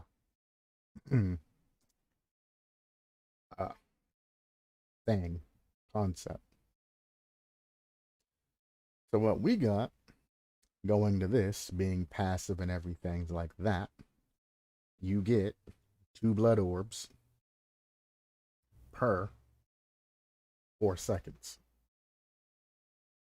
2 blood orbs per 4 seconds passively out of a survivor. Crouching, interaction, failed skill checks, being hooked, none of this really matters. Any of this when it comes to survivors. 2 blood orbs every 4 seconds. The reservoir is 100 blood orbs, which takes it to passively over time get those particular blood orbs from survivors that are injured. So,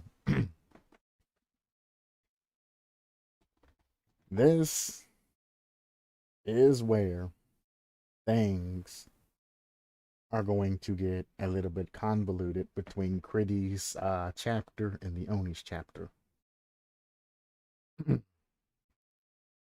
Looking at all of this, the power is 100, passive gain 0.2, things like this when it goes to Oni, and when we go off of Doctor and everything like this.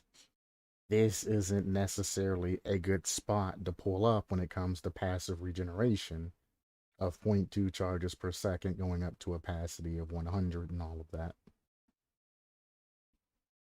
And still looking at this picture right here, the passive we have is, it was what, 5% every 2 seconds? So 5 charges every 2 seconds, I think is what it came out to. I want to highlight it. It's not even at the concept. He wrote so much.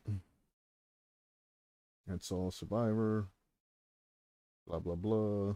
Give me passive regeneration.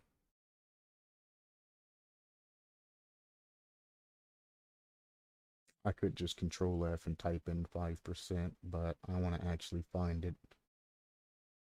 I'm aware there's quicker ways of doing it. Yeah. It's 2.5% of its charges per second. At the start, so at the start of this, we get Passive recharge under 35%, gaining 2.5% of its charge per second. Then we go to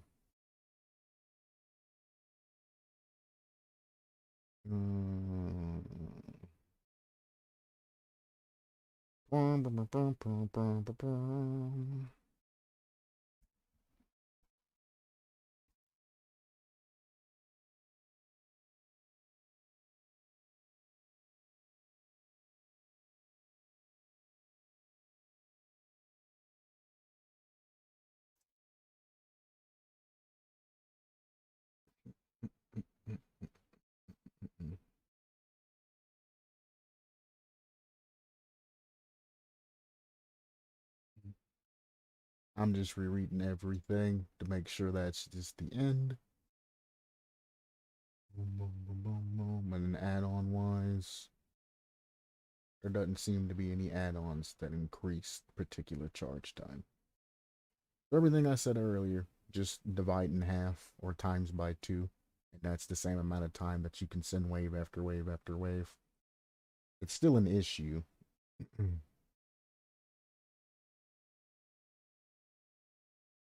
But it's 2.5 seconds instead of 5, which just doubles the amount of time. So instead of every, what, was it like 3 seconds I came up with? It's once every 6 seconds after the cooldown.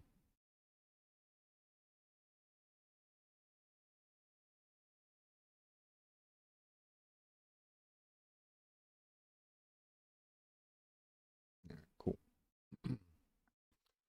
Now, the equivalence of that 2.5 charges per second, you'll go 2.5 to 5 to 7.5 to whatever the fuck it ends up after that, like 10. And then after the 10 point, well, you'll go to 12.5, which will give you a charge. So you're essentially looking at 5 seconds of passive charge time, where you get a 11% or 11% on getting a hit off of a survivor. A hit being, a pseudo activation for the 11% charge back. Which also would increase the skill cap of the particular killer, making it to where you have to, you start off with 70% if you have bad aim, and you have essentially 6 shots to hit a survivor. If you miss all 6 shots, then I do believe that you shouldn't be able to get any type of passive gain up to 35%. 35% is kind of crazy. Because while you're in a particular chase, and this goes for each and every tier, by the way, while you are in a particular chase, you're going to passively be gaining percentages. Tier 1, again, it doesn't really matter because you should be able to, and one attack, easily get the tier 2. So as soon as you get the tier 2 off the first charge hit that you give a survivor, you're going to passively start gaining 10% every 5 seconds. So that's 5, 10, 15. And then at 17 seconds, you're already up to 35%. You hit a survivor with a charged attack, you get 33% on that 35%, which takes you up to like 68%. And then if you hit them again with a heavy attack, you're up to like 98%, which then you can just hit them with a small attack and push yourself over to get into stage 3. Again, after 17 seconds, regardless if you do anything or not, you're going to go back to 35%, and you're just going to lather, rinse, and repeat. Also keep in mind that when you're in tier 2, everything charges faster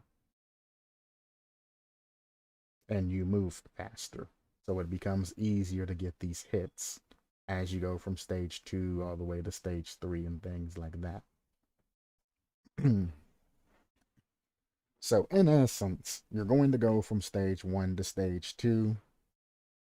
And the first hit that you give any type of survivor, you're going to then chase that survivor because you're not going to be able to activate any type of power for a couple of seconds. And you'll end up downing that survivor probably any time or getting that first hit on the survivor if you're getting very, very. But no, because it'll be a stage 3 hits regardless. So yeah, you'll end up downing that survivor with a regular hit. You'll get a boost of 11% on top of whatever many seconds that you're chasing, and you'll be up to about 30-ish to already to 35% about time you hook them. And that is all within the time period of knocking a survivor, or shooting a wave, knocking a survivor down, and then going over and hook them. So at the beginning of the game, before you get your first hook, you should be at tier 2. If not anywhere near 35, somewhere close to 35. After that, all you gotta do is hit somebody else with a fully charged attack. That's 2 charged attacks, and you're already at 68% tier 2. You go through that 4-second cooldown, and then you can charge up and hit another person with it, and you're already at 98% of your tier 2. Hit him with a basic attack, so that's your third attack that you've used all game, besides, your mouse ones and things like that. And when you either down or hit that survivor and find the other survivor, you're already at tier 3. At stage 3, the demon's already at full power. There is no stage 3 100%, despite popular opinion and all of that. Starts at 70%, getting to 100% gets to stage 2, getting to 100% again increases it to stage 3. Stage 1, starting out at 70%, makes it very easy to shove into stage 2 at the beginning. So you're actually only having to go through one stage of a 100% bar. So the majority of the game, unless you take your time, because you're going to have the aggressive people that just run around in stage 2, like the tier 1 Michael Myers people, that are just going to use that the majority of the match. And you're going to have the more different people that save up their particular power, and they only use the stronger and medium attacks and things like that to push themselves over the stage 3 very quickly and spend the rest of the game in stage 3. It doesn't really matter whether you're using stage 2 or stage 3. It really depends on how good you are with the particular power and how much you feel you need to get from that. Because remember, you start getting fairly good benefits stage 2. You got a 0.1 second off the top of everything to get those charges, to get to the 11 and then the 22% and the 33%. So you can use the small attacks with the 0.4 charge and just keep sending them. And you also move at 0.2 faster, meters per second faster at all times. So, like he said down below, there's no point of even starting your killer out at 4.4 meters per second.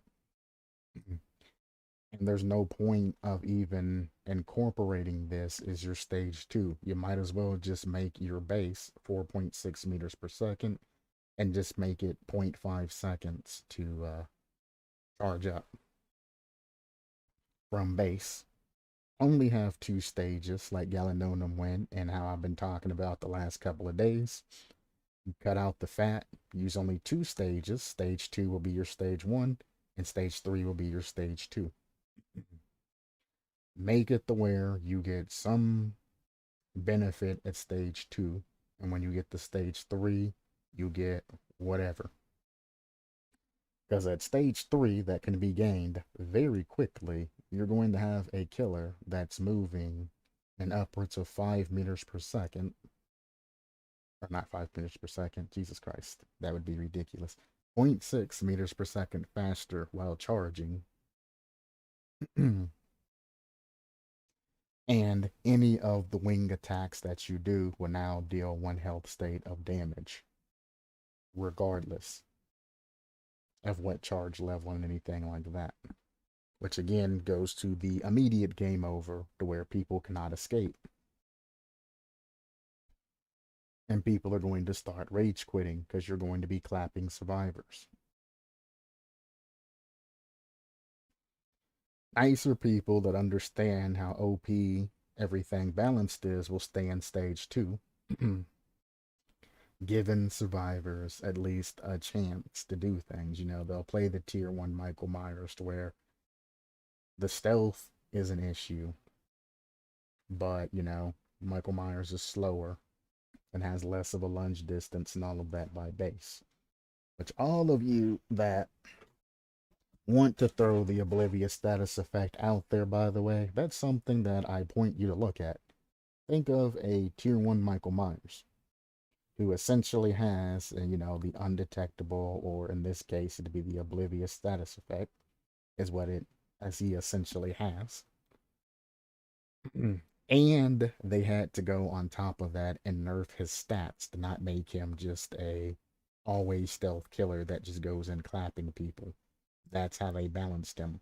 And tier 1 Michael Myers is a suitable build that people, you know, give speed perks and things like that to go around clapping survivors because they don't know what's coming up. So if you think running the oblivious status effect on something just to give it more value or all of that, think about tier 1 Michael Myers.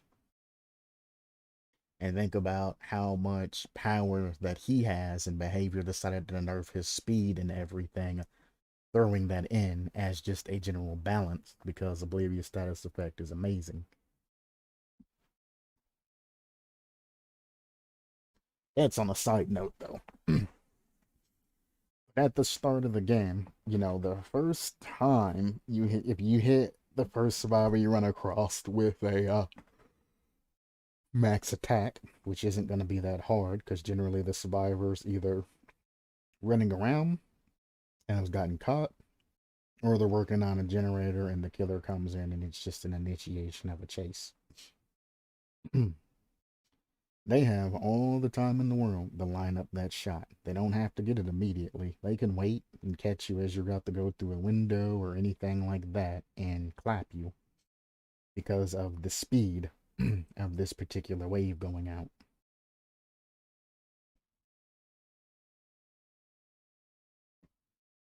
As you can see, the wave will be incredibly large and travel at 35 meters per second. And you can hit crouching survivors. 35 meters per second, big chunky boy wave is going to come at you at only a 1.5 second charge rate. When it hits you, not only are you going to be slowed down and a whole bunch of other shit, he's going to be faster, and he's going to be leveled up to stage 2. After they are slowed, they can no longer get effective 360s or anything else out. And all they have to do now is just charge up another second, you know, big attack and shoot it at you. And bam, take you down. It's not efficient to, because you'll get, you know, 33% back, and then you'll only get a couple of percents back as you're picking them up, and or you only get 2.5% back as you're picking up to hook them. It's actually beneficial to you to hit them with a big attack, walk over, and then slap them, getting the 11% plus chase, and then by the time you hook them, you'll get the full benefit of that passive regeneration up to 35%. That is the more efficient way than just hitting him with a big attack twice. But I mean, if it's lined up for you, you can speed run these tiers by hitting him with a big attack. You are going to be losing a little bit of time, though, picking them up and doing things like that. But you mean, when it comes to survivors doing gens and you want to speed run this particular methodology and everything else, you know, you can increase it faster, especially with the add-ons and everything that are going to be implemented with it. You can severely run a couple of crap add-ons and get a huge amount of value out of them to where you essentially just will not miss. Or to be extremely rare that you miss. Like I said, unless you have potato aim, this is going to be meta strat play. Heavy attack survivor, bam. You're up to stage 2. You ain't even losing that much of anything because they're losing speed, you're gaining haste, and your abilities are becoming empowered, and you're up to 4.6 meters per second. So everything that I did earlier with a particular thing, you actually have to add 0.2 meters per second to all the numbers that I incorporated. I did miss this. So the everything is higher on the killer side. That 0.2 meters per second jumps in, and they get the 10% boost of that 0.2% meters per second. So it's even less of space that they can get from you. And generally, you'll be close enough to mouse one within like a second or two of chasing afterwards, unless they hop a window or something. After that, the second survivor that you find, you can get up to 66% off of them doing the same, methodologies and things like that. Which brings you up to 99%. And all you have to do is just hit with a basic attack, a very small attack, or a basic attack, a slap.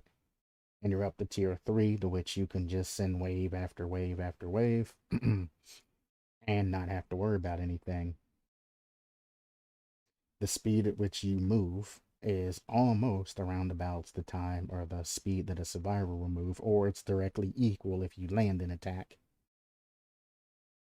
So you can hit a survivor with that attack and you'll be moving the same speed. As your cooldown goes down and you charge up another attack and hit them again, you'll be moving the exact same speed, then faster, then back down to the exact same speed when you're charging up your attack, then faster again. And you'll be going, back and forth between that. So once again, this killer, once it hits stage 3, which is very easy to get, it only takes an equivalent of 4 attacks. One gives you the stage 2.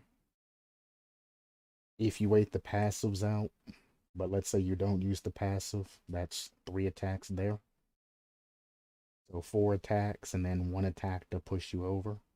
So it can take a maximum of 5 attacks. And if you use your passives and things like that to push through, you can easily get there in 3 attacks. Well, 4 attacks if you count that last 1% of attack, but it's going to come naturally. Wave attack wise, you only need to hit with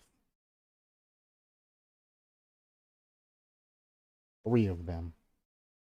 One in the beginning to get you to tier 2. After you hook them and down them, you need to hit them with 2 more wave attacks. So 3 lands and you're already at maximum. If you want to incorporate the 1, 2, and 3 tier system and all of that, it's technically 3 attacks to get you to tier 3. So you're literally tiering up essentially 1 tier on average per attack if you want to link them together like that. Even though it takes 1 in tier 1, 3 in tier 2, and then a nothing in tier 3. But if you fan them out, tier 1 gives you 1 attack.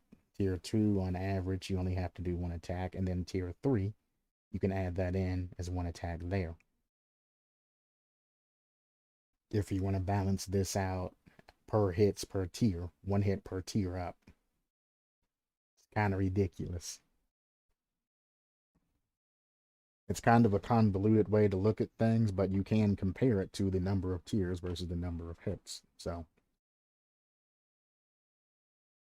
and if you look at it like that, it's kind of a roundabout way to check balancing, but it is a more of an abstract way to check it to see if it's viable.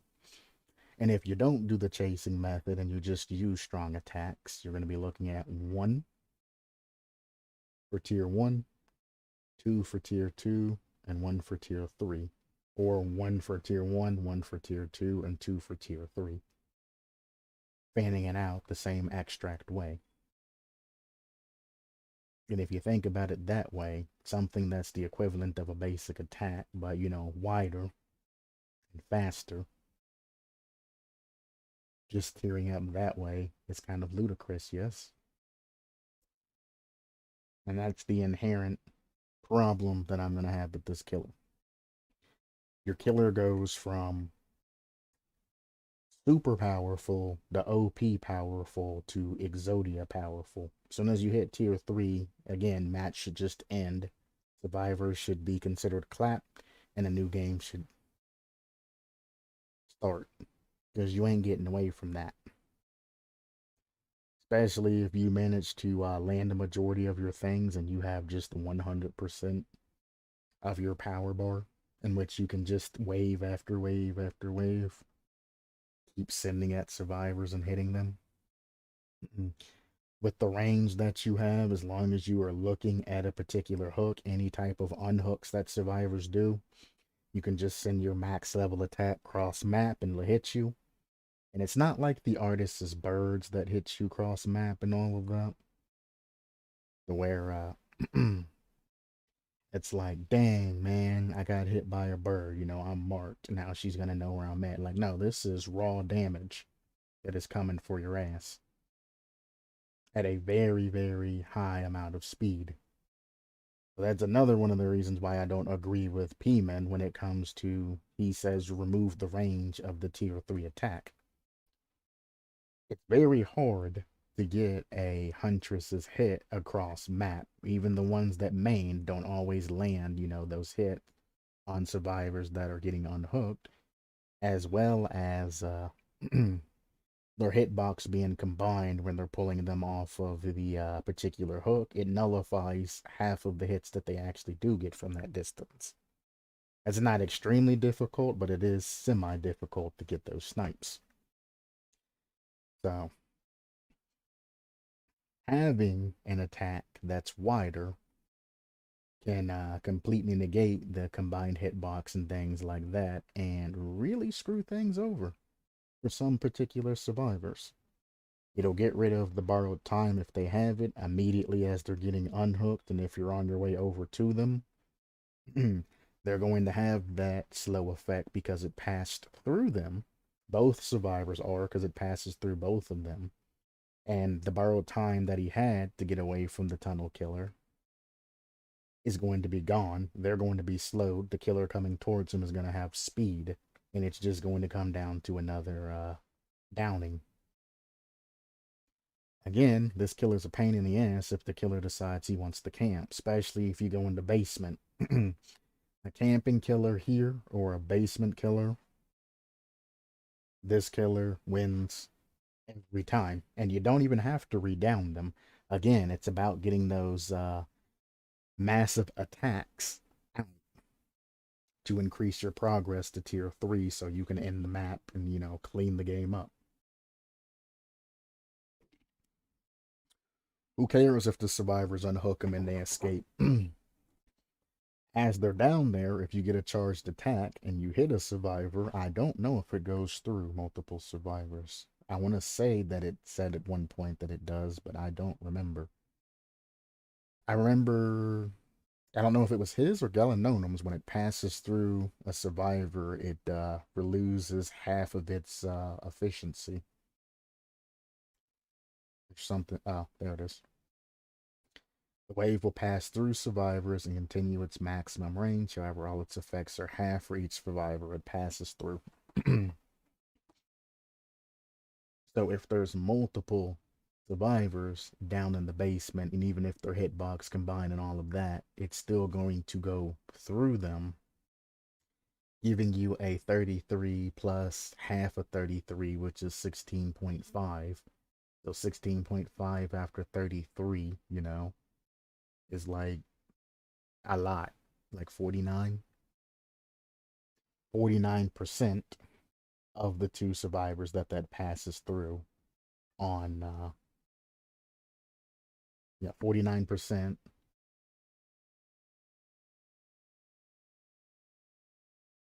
Yeah. I don't know why I keep correcting myself and thinking that's wrong, but no, that is correct.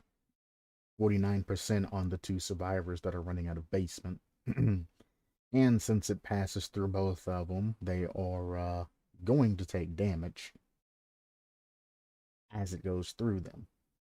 So another thing to prevent basement camping is if it hits the first survivor, sure, let them take damage, but the second survivor should get the deep wound status effect that it passes through. So at least one survivor can successfully take a hit, and then the second survivor, doesn't just immediately go down and get put back in the basement for later on bait. 49%, if you can manage to get somebody in the basement from the start, like the very first survivor you go from, run like a backpack build or something, hit them with a big attack, get them to tier 2, hit them with the second big attack, or you can hit them with a small attack, to slow them down and then bop them. But if you hit them with a second big attack and get him into the basement, you now have 35% stored. When his buddy goes down and frees them, you sit there and you use your attack. And on top of that 35%, you add 49%. And that takes you up to like 84%. And then the next time you use a big attack or a medium attack, and or a couple of small attacks, a medium and a small attack, or a couple of small attacks, whatever you decide to do. But next time you use a big attack, which is wider, remember, and faster and goes farther, you're already at your max. So you got one hit there at the beginning.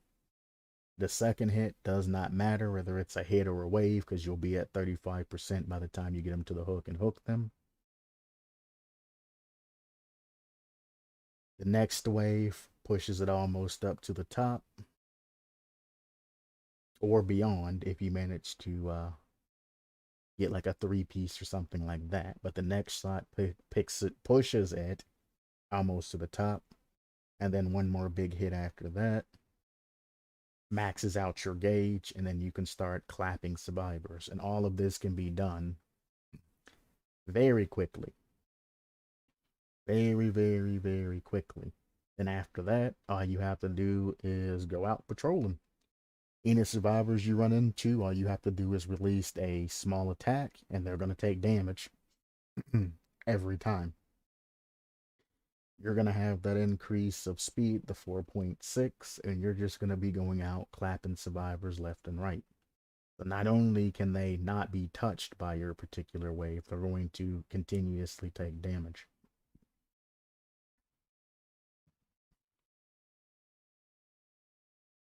Again, these are some of the issues that I was going to top over, but the fact that everything wasn't in order and the 2 hours of things that I did ended up happened to be almost essentially thrown in the trash, then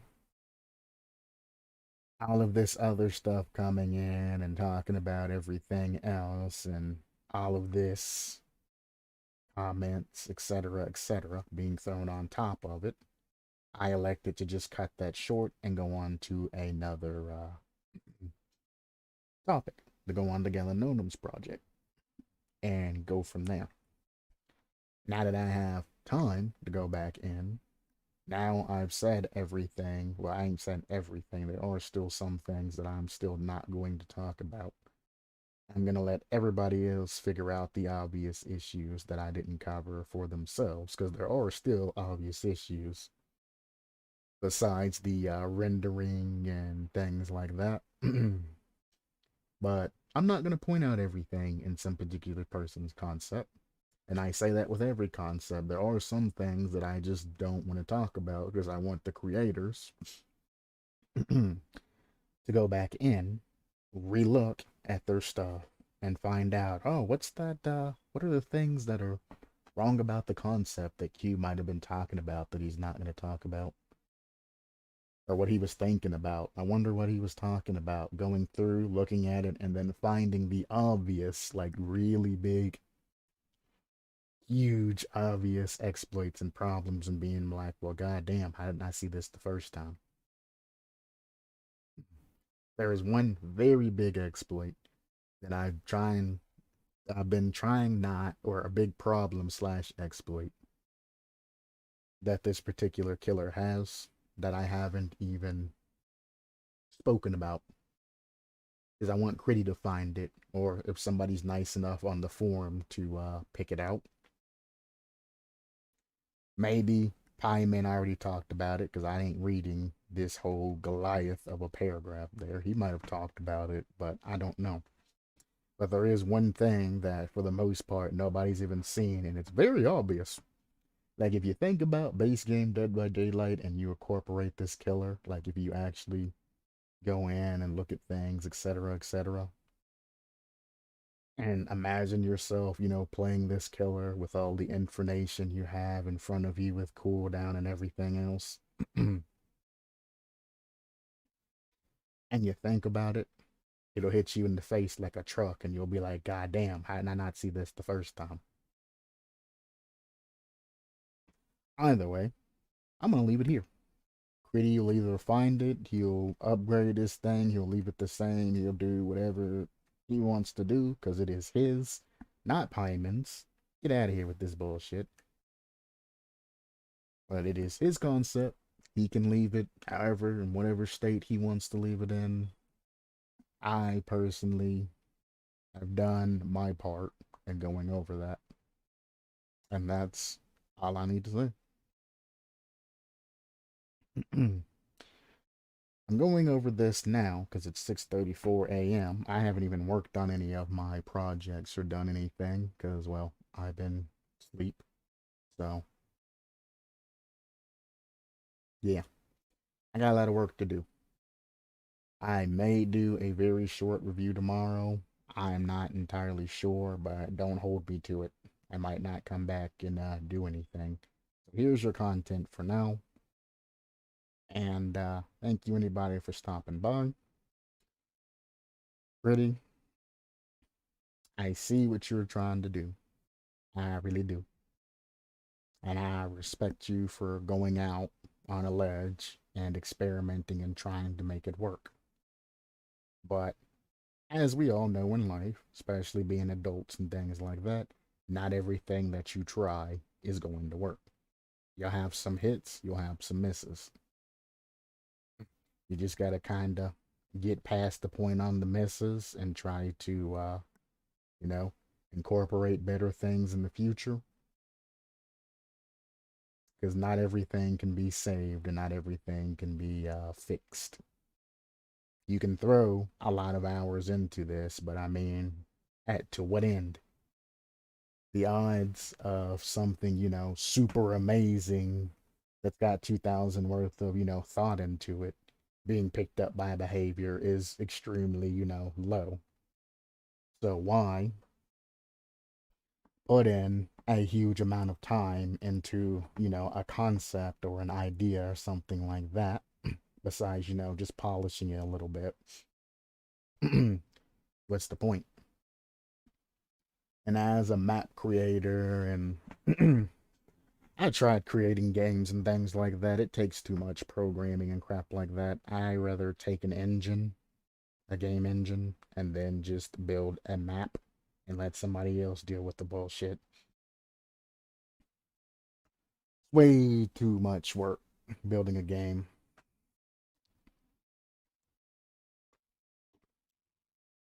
But as somebody who's made maps before for like Rocket League, other games like that, Rainbow Six, etc., not Siege, older Rainbow Sixes, things like that. I've had some successes. I've had a more failures than successes, but I learned from the mistakes and I keep moving on. I have failed a lot of things in my life. Now all you can do is dust yourself off, keep going. As long as you learn something, all is good.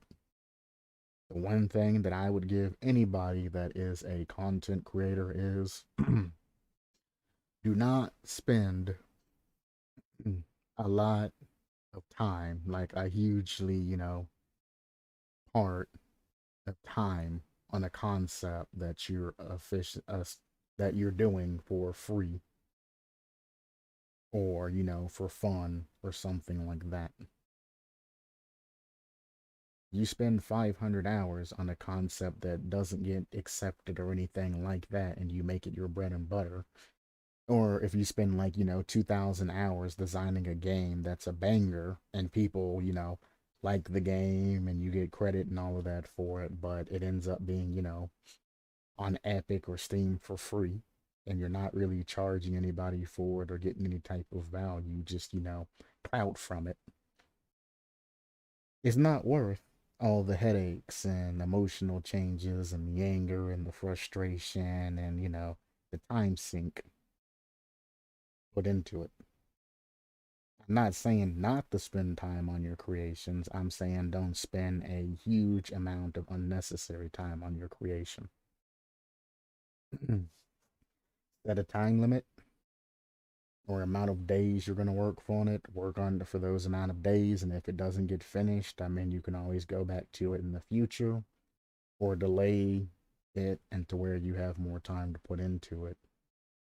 But forcing yourself to keep banging out all of these different ideas and trying to stick to a particular, you know, putting 50 to 100 hours, which I don't think anybody in this forum puts 50 to 100 hours of actual, time and, excuse me, into a concept. If you do, what the fuck are you doing putting 50 to 100 hours? You're insane. You have an issue. You need to get help. You are not a game developer. Why are you putting that much time into a goddamn concept, 50 hours? That is more than a day's worth of time. Like the full day worth of time. What are you doing? Stop it.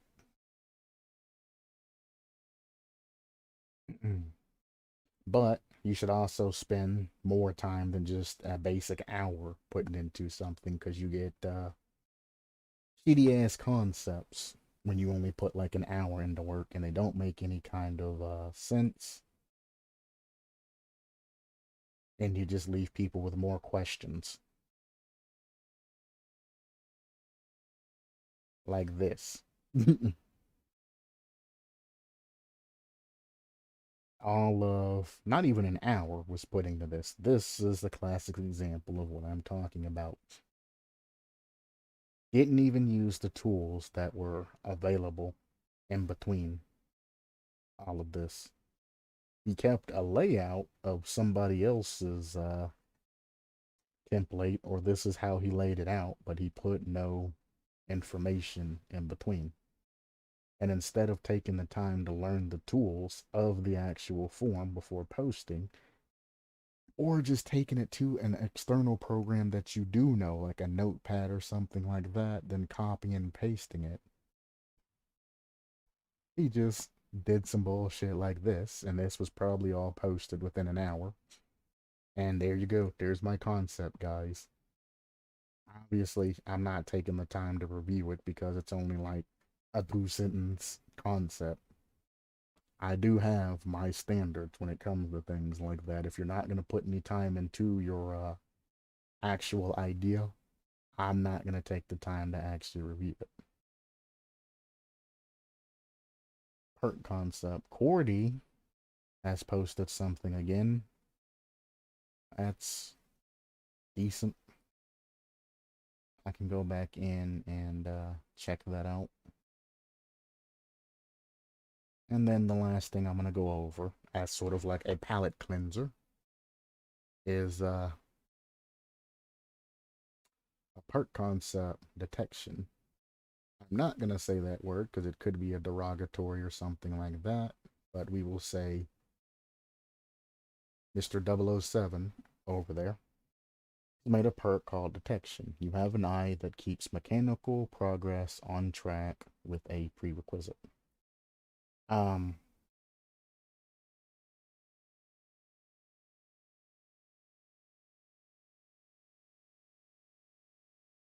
Move this above the detection Because this is actually supposed to be like a witty thing format wise. This is fuck it. Just leave it how it is. I'm not harping over order when it comes to a perk. Send it. After hooking a survivor, detection activates for 40, 50, 60 seconds. So this is a killer perk. After hooking a survivor for the next 60 seconds, if a survivor is repairing a generator while detection is active, the generator's aura is highlighted yellow until all survivors stop repairing the generator. After a survivor stops repairing the generator, his aura is revealed to you for 5 seconds. Detection has a cooldown of 45 seconds. What do you think about this perk? I'm not the best at balancing perk, obviously. It's similar to Gear Hit. Thank you. Because I was trying to think of the perk that it was similar to. I'm glad you pointed that out. That's why I like commenters. The Survivor Auras is new. I feel like it's a bit overpowered. Not sure.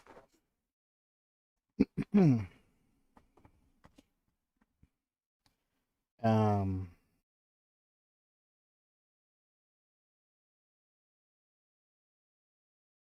I mean, what can I say? It's a delayed barbecue and chili.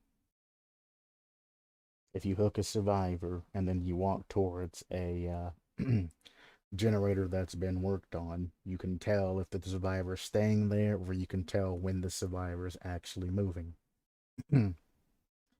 Usually, when it comes to aura reveals and things like that, I would state not to use aura reading or anything like that unless you know how to incorporate it into the game appropriately. But a delayed barbecue and chili, what I want to ask the creator is what value do you get out of this over using, perks that already have, the gen progress and things like that already attached? Because if a survivor is sticking on a generator and you are walking towards them and you are a regular killer, by the time you get that close to the particular survivor, as you're coming around the corner, they're sticking the generator. As you're getting near or getting off the generator and running, he only gives you a very, very slight head start to know what direction they're running in to try to potentially cut them off. So, like anybody running spine chill or anything like that that dips early, that's what this perk is going to affect for the most part. The cowards that got that spine chill reading, they then run off into the sunset and you can catch them. And that's only if multiple survivors aren't repairing the generator. So this is a direct counter against a singular survivor repairing a generator with spine chill.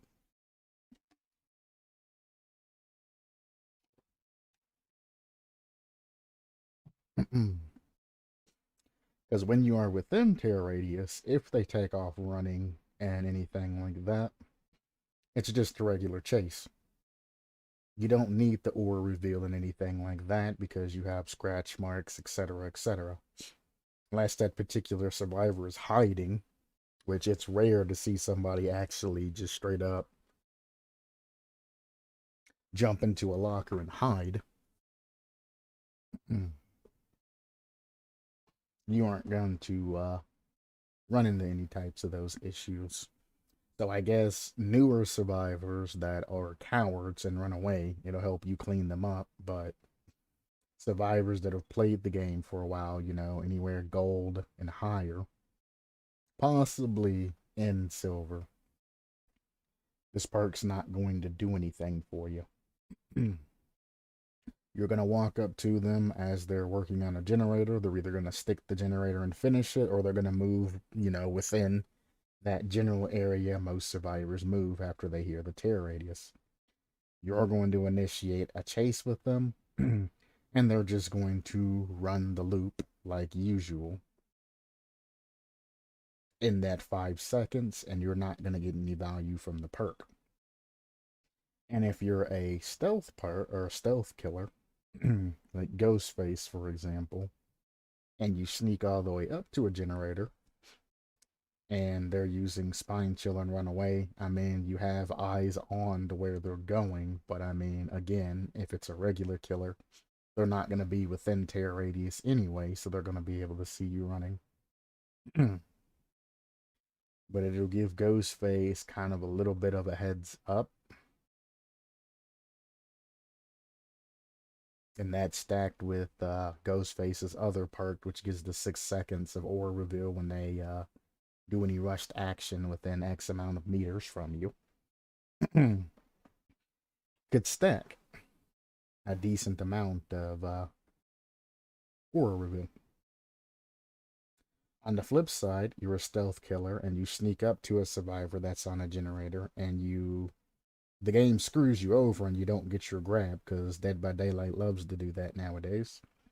And you get a hit instead, the survivor's going to run off, and as you would generally just follow scratch marks and things like that, you would just see their aura for 5 seconds, and then you would continue to chase after them with the scratch marks. So what I want to know what this particular creator sees this perk being used for usability wise. So how would you implement your own perk into the game, and how would you run it? What builds would you use with it? And on that same line, we'll give you a balance, at least a sense of balance, whether or not your perk is weak and or strong.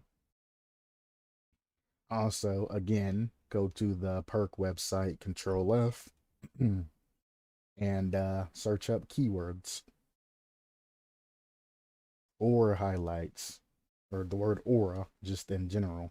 Look at all the aura reveal perks and things like that. Repairing a generator or cooperative actions, keywords that you can look up to see similar perks that are close to your particular perk, to make sure you're not stepping on any other perks' toes before you implement them. This person was kind enough to throw out Gearhead, which I'm not going to look up right now because it has been changed in the public test beta that they're having now. So until we get the say so and all of that concludes, which I don't even know when it starts or when it's concluding because I'm not participating, so I ain't looked anything up, I won't have any type of answers for you. But I mean, if they end up keeping the buff Gearhead, then that's going to be a different opinion versus if they revert it or if they end up nerfing it at the end. Different opinions off of different situations. So if you're not the best at balancing perks, just think of using this perk as part of a build. What perk would you replace in your main build to throw this perk on, or what perks would you change in order to successfully use this particular perk? And whether you would run this perk over Discordance, for example, or Bitter Murmur, or other perks like that. The pig has perks, and there's all kinds of other perks that go around that do similar effects and things like this. So think of a build that this would run with and see if it actually benefits the build. And then think of perks that are like it that you would have to replace, in your regular build to run this particular perk, and see if it's going to inconvenience you any. Easy way to get a basic balance of this situation. Do not, however, think about a build and then incorporate your perk around the build. Don't do that. Because what you're going to have is you're going to look at the perks, all the perks around. You're going to say, well, all this build is missing is this. And then you're going to design a perk off of what you're particularly missing for your particular build. It's not a smart thing to do because you're just ignoring the sense of balance and the sense of everything else. Builds aren't supposed to be 100% efficient. They're supposed to have weaknesses and, diminishing returns and things like that as you're adding more perks to get one thing done. They should stack and, work well together, but they shouldn't necessarily make it a foolproof build. Balancing doesn't mean making something 100% efficient. It means making it even for survivor and killer both together so they can run everything as one. That's mine. I'm going to say about this. I'm not going to give it a thumbs up or a thumbs down. I'm just going to give him advice on what he needs to search for if he happens to come across it, because I want more creators nowadays to not necessarily rely on other people, but and to have a base idea and to up their game instead of just putting something out and then waiting on everybody else to give their comments and everything on it. I want you to put that out thinking that, I looked through this, I put a lot of work in this, I went through it. People aren't going to find shit about it. I looked through this like 80 times. This is my design. This is my work. This is part of me. And then when somebody comes out and points something out, it's going to be impactful to you as opposed to people just saying the obvious things to you over and over. Hey, this perk's way too overpowered because this, as opposed to you, going in and checking to see where it can be overpowered, or me coming in and saying, well, this is very easy to exploit because of this, and you being like, oh shit. If you actively use this in your run and think about its implications and everything like that. Implementations and implications, two different words. I combined them together. It's kind of funny. That will lead you to a more defined sense of balance. And if you don't have that knowledge or that imagination to picture yourself running the perk or anything like that, then one, how did you design the perk in the first place? And two, use other people. Have a friend or something that don't even play the fucking game look at it and see what they think. Explain the basis of it to them and be like, how would you feel about, if they play Call of Duty or some shit like that? If you're playing Search and Destroy on Call of Duty and after the person plants the bomb, you can see where they're at for 5 seconds. And if they say, well, that's bullshit, because, when you plant the bomb and you're the last one remaining, they're going to get fucked. Then that's still a sense of balance and, a comment that you can use. Just change the situation where it meets the same base subject and use the advice given. Or just explain to where, how would you feel in a game that after you did an action, another person could see where you were for 5 seconds? And some people will be like, oh, well, it's only 5 seconds, it's kind of whatever. It doesn't really matter. Or some people will be like, man, what the fuck? What do you mean? Because if it's like 20 seconds or 60 seconds, they'll be like, what the fuck? Do they really need to know where I'm at for that goddamn long, on just a regular general situation of discussion? Use your sources, run a whole bunch of different scenarios, a bunch of different algorithms and things like that, and try to narrow it down, cut the fat, all the excess wording. If you see that your thing's getting very lengthy in words, see what you can cut from the main description, and then at the bottom put like a pseudo description and all that information there, so somebody can read through your perk, go, okay, I get what you're trying to do. And then all the extra information comes afterwards, just in case, they're looking for it and really want to dive deep into that.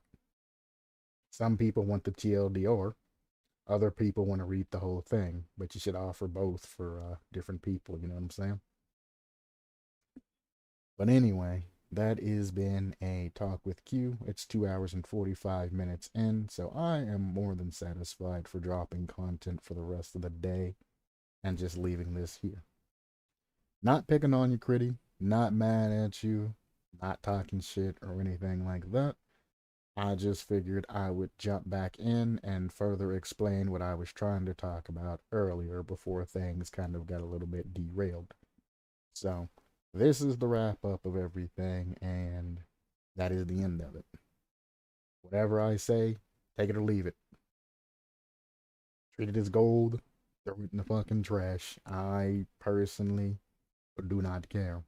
I am giving you suggestions. Everything I say, take with a grain of salt. Only thing I ask is you consider it before you throw it in the trash. You know, you look at it before you throw it in the trash. So it's not just a waste of my time going over something. Either way, I'm getting out of here. We're over 2 hours and 45 minutes now. As always, supplement your lifestyle. Take your time. Do it right. And don't be afraid of a failure or making a mistake. At the end of the day, it happens to everybody. At least most people. I'm Q, as you all know, and I will see you tomorrow or tomorrow afternoon, evening, hopefully. Peace.